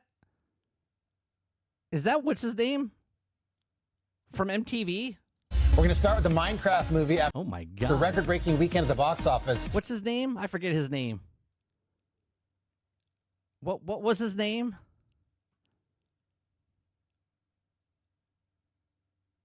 What's his name from MTV? Carson Daly. Thank you. That's fucking Carson Daly? Jesus Christ. I don't have television, so all right, let's start here. Record-breaking weekend at the box office. The big screen hit is going viral for what's been happening off the screen. That's right. Some of the audiences at some of these theaters. Have you guys seen this?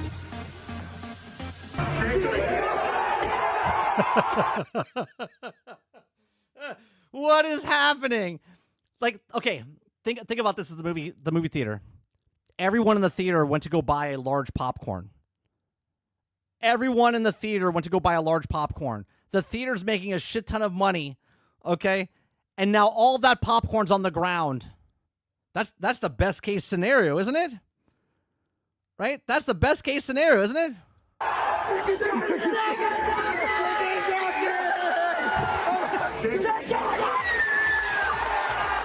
Yeah. If my father, Dick Caruso, was in that theater and those kids acted up like that, What would happen? First of all, your father wouldn't be in the theater because it's not meant for your father. oh, he would have stood up, he would have put a cigarette out, and he would have said, listen, you kids. You better sit down. I know. People thought singing at Wicked was disruptive. Come on. This is too much. This is crazy. Too much. Oh, you fucking old bastards. Like, these adults didn't have a fucking stupid time when they were kids. Shut up. Shut up. Might know some teenage boys who That have done it, participated, really. not in that, but like. Oh, stop. You gotta stop doing what you're doing. Get off my lawn. Who were audience participation. Imagine being a mom with young kids and a bunch of That's not teenagers. acceptable. Yes. Oh, imagine. Imagine being a mom going, shit, when I was younger, I was just chugging alcohol back of a Chevy in the middle of a drive-in movie. But imagine being a mom now with kids throwing popcorn. Oh, my God. Like that. Not the chicken The ladies section disapproves.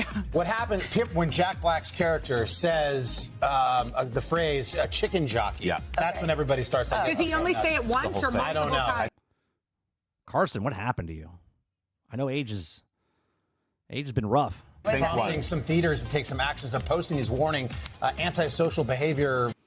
Customer notice antisocial behavior. Any form of antisocial behavior, especially anything that may disrupt other guests, such as loud screaming, clapping, and shouting, will not be tolerated. If I was a movie theater owner right now, I would run a special right now. Minecraft, every theater, for the weekend. So everybody that's there knows that everyone's watching Minecraft. Have a fucking blast. Have a blast. I would kick out every other theater. No other showtimes. It would just be the entire theater would be Minecraft, okay? And watch the entire theater erupt. What is wrong with these theater owners? Well, you need to get off my lawn. Signs, no loud screaming. Anyone who's found to be acting in this theater in this manner will be removed from the screening and not entitled to a refund. No clapping. My dad would have written that sign there. You know what? I want the parents that bring their little toddlers into the theaters that cry the entire time but are too stupid to stand up and get out of the theater because you're ruining everyone else's experience. I want them kicked out of the theater. Shouting, that could get you ejected from this movie theater, young man. Yeah. All right. Next up. My mom. Yeah. I'm a little. Roadkill says, yeah, you say that until you have to blast. Wait until you clean up time comes. Roadkill, I don't know if you know this. Did you ever work in the theater? If you worked in the theater, you would know that you're picking up people's shit regardless. Theaters are trying to make money. And I'll tell you what, all that popcorn and candy and the boxes on the ground, they paid $15 for each of those boxes. Okay? That's right. That's Carson Daly. Yeah, Carson Daly from TRL wouldn't say this. Exactly right. He wouldn't. Fucking these people. They forget when they were younger.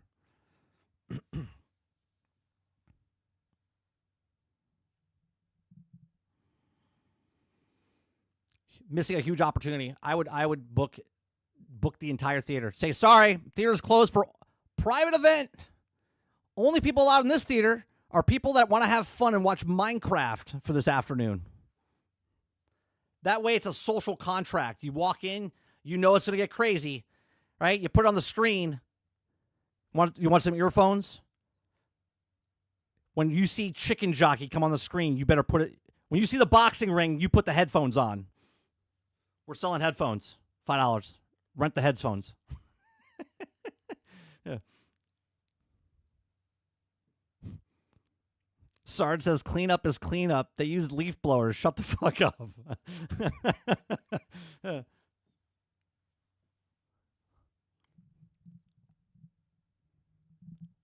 Like seriously, man. What is wrong? What is wrong with society? It's because they've been boxed in their house for 4 years. They don't know what social interaction is, right? When someone gives a high five now, they're like, oh, you touched me. Like, just do keg stands. Sneak people into the theater. Like, what the fuck are we talking about? Can you imagine being an adult? Can you imagine being an adult in the theater with all these kids having fun? Like, yeah, I wish I actually was a kid at sometimes. Some of these adults are just unbearable.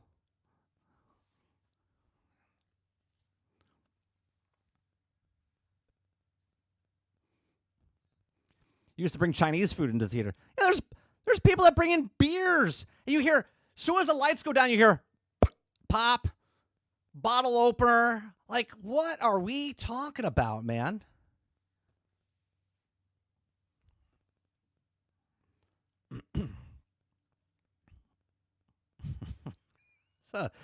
So stupid, man. Travis, that's a lie. You don't even go to the theater. You bring your own sofa. Oh, soda. I was like, Jesus, you bring your own sofa.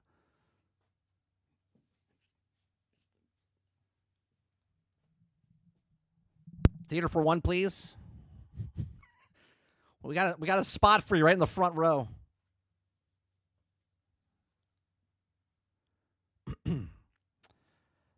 Yeah, the people have lost their minds.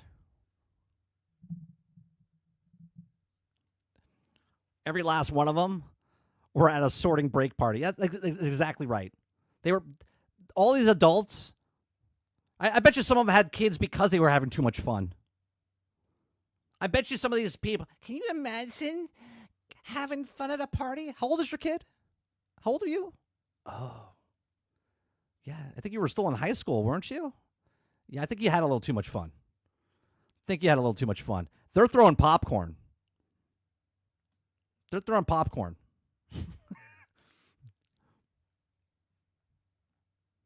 Yeah, no clapping, no cheering. No, you have to do this in quiet, Jay. You have to do this in quiet. You're like, you know what they should do? They should do that in the theater. Whole theater gets rented out, okay? And they tell them when it comes on the screen, we're gonna film.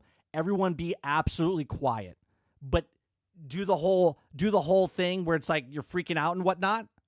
They should do that. Can you imagine having fun at a party? Now these kids are mad. Yeah. Yeah, they should mime it, Roick. That's what I'm saying. That would go even more viral. Be like, fuck you. You don't want us to have fun? We're going to have fun. Can't clap, can't cheer, can't do anything. They'll do it. They'll mime it. Saint says, oh, back we're talking about Minecraft. Kids saw police raiding theaters. It's amazing. It just shows you. Theater owners, they just had a conference. How do we get people back in the theaters? Theaters are going bankrupt. We can't sell these things. What we got to do? We got to let them text and smoke pot inside the theater. Okay? Instead, they just spent $100 in popcorn and candy, and they're all chucking at the screen saying chicken jockey, screaming and yelling. And they're like, nah, we don't want them to have fun. Let's put signs up. 2-ply. Let's laminate it. We don't want anything to happen to these signs.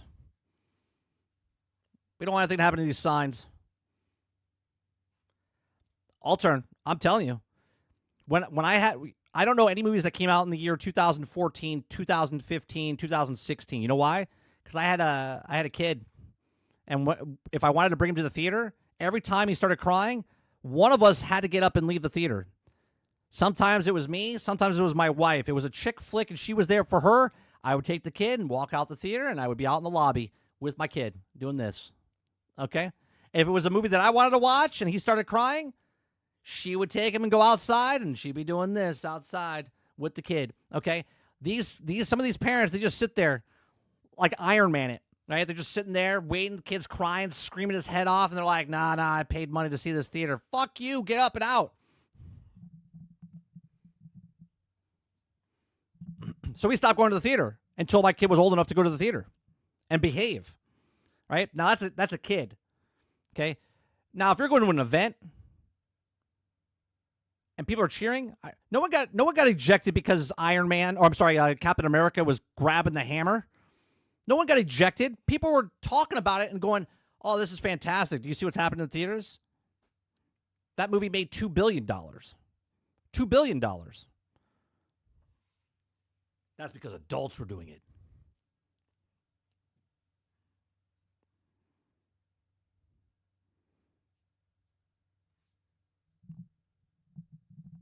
Of course you are, Travis. You're also reporting the people in Marvel Rivals that don't heal. Alton says, I remember watching the Avengers Doctor Strange movie. There were two chicks with their babies. Both their babies crying on my left ear. Worst experience of my life. They never left. Which is worse? This moment when you're in the theater and everyone's like there and you're like, yeah, this is exciting. This is what an experience. Or fucking two babies crying next to you. Just it's absolutely insane. But why is it popular? I hope it does it again this weekend. I hope it makes another $300 million this weekend. Then I want the theaters to go completely bankrupt because they're like, no one's coming to see the theaters. How do we get people back in the theaters? Breastfeeding in the theaters okay with me? Sure, they're quiet.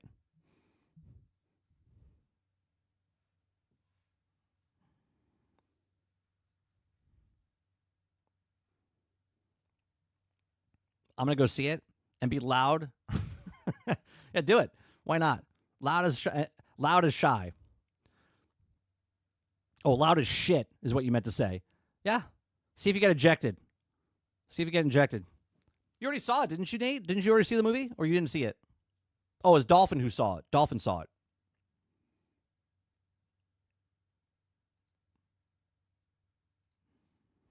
What time is it? 12:45?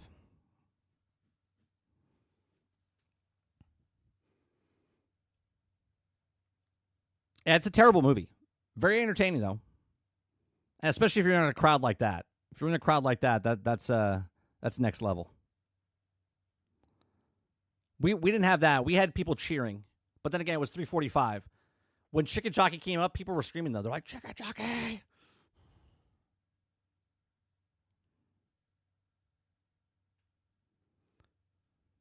Oh, there's an article that says, don't believe those Titanfall 3 rumors that you've heard. Okay, I won't.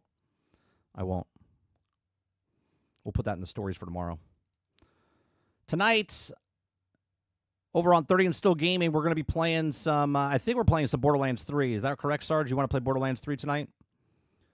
So, if we're not playing Borderlands 3, we're playing something tonight. Shooting the shit with Sarge.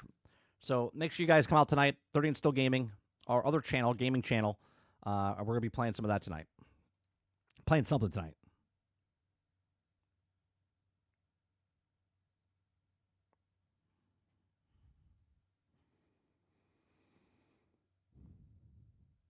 Altern says, I never believed in those rumors to begin with. You know, what are you going to do? What are you going to do?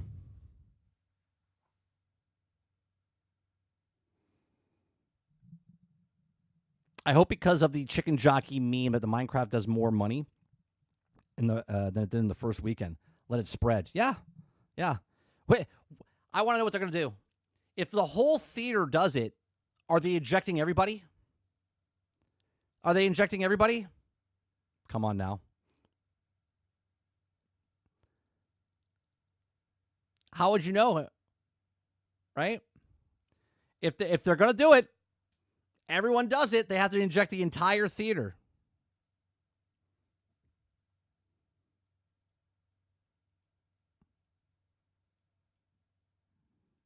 Oh, God, I hope that happens. Please let that happen. Let the entire theater erupt, and they have to kick out the entire theater. Oh, I would love to see it. Then people would do it just in spite, and then it would start spreading from theater to theater, and the movie theaters would be kicking out entire theaters of kids. And they would do it. Why? Because it's fucking funny. Because it's funny. That would be hilarious. Oh, man, I'm looking forward to this.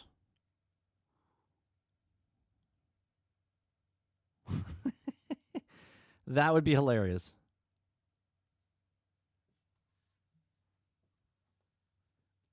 Right, Saint? Hey, don't make me pull this movie theater over.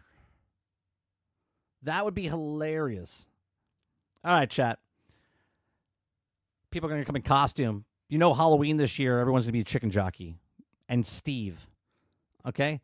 Three most popular characters Halloween this year.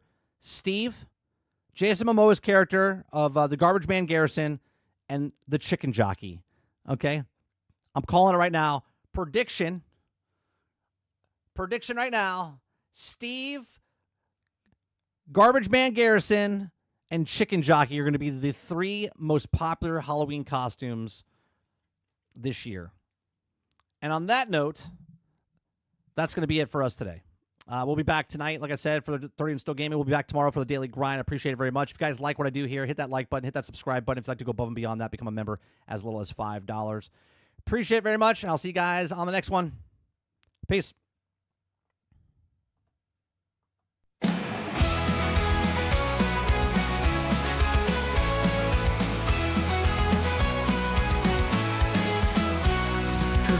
Sunshine, rise and shine. The Daily Grind is here on time with gaming news and fun galore. We'll chat and entertain once more. The coffee's hot, the mic is on. Jump in the chat, let's have some fun. From pixels small to stories grand, we bring the magic to your hand.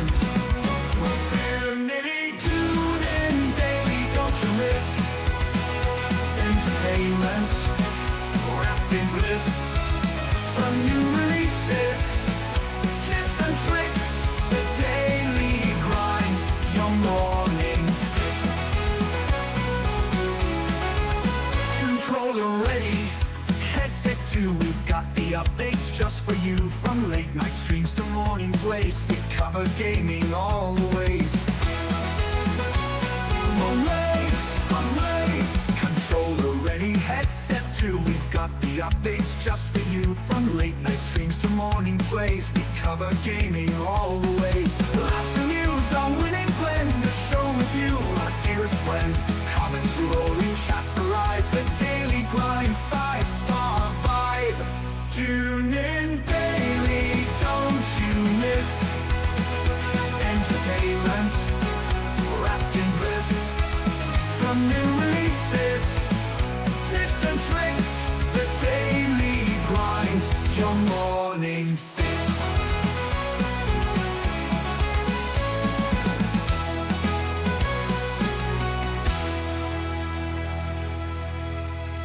Good morning, sunshine, rise and shine. The Daily Grind is here on time with gaming news and fun galore. We'll chat and entertain once more. The coffee's hot, the mic is on. Jump in the chat, let's have some fun. From pixels small to stories grand, we bring the magic to your hand. Tune in daily, don't you miss entertainment wrapped in bliss. From new releases, tips and tricks, the Daily Grind, your morning fix. Come on in, your morning fix. Your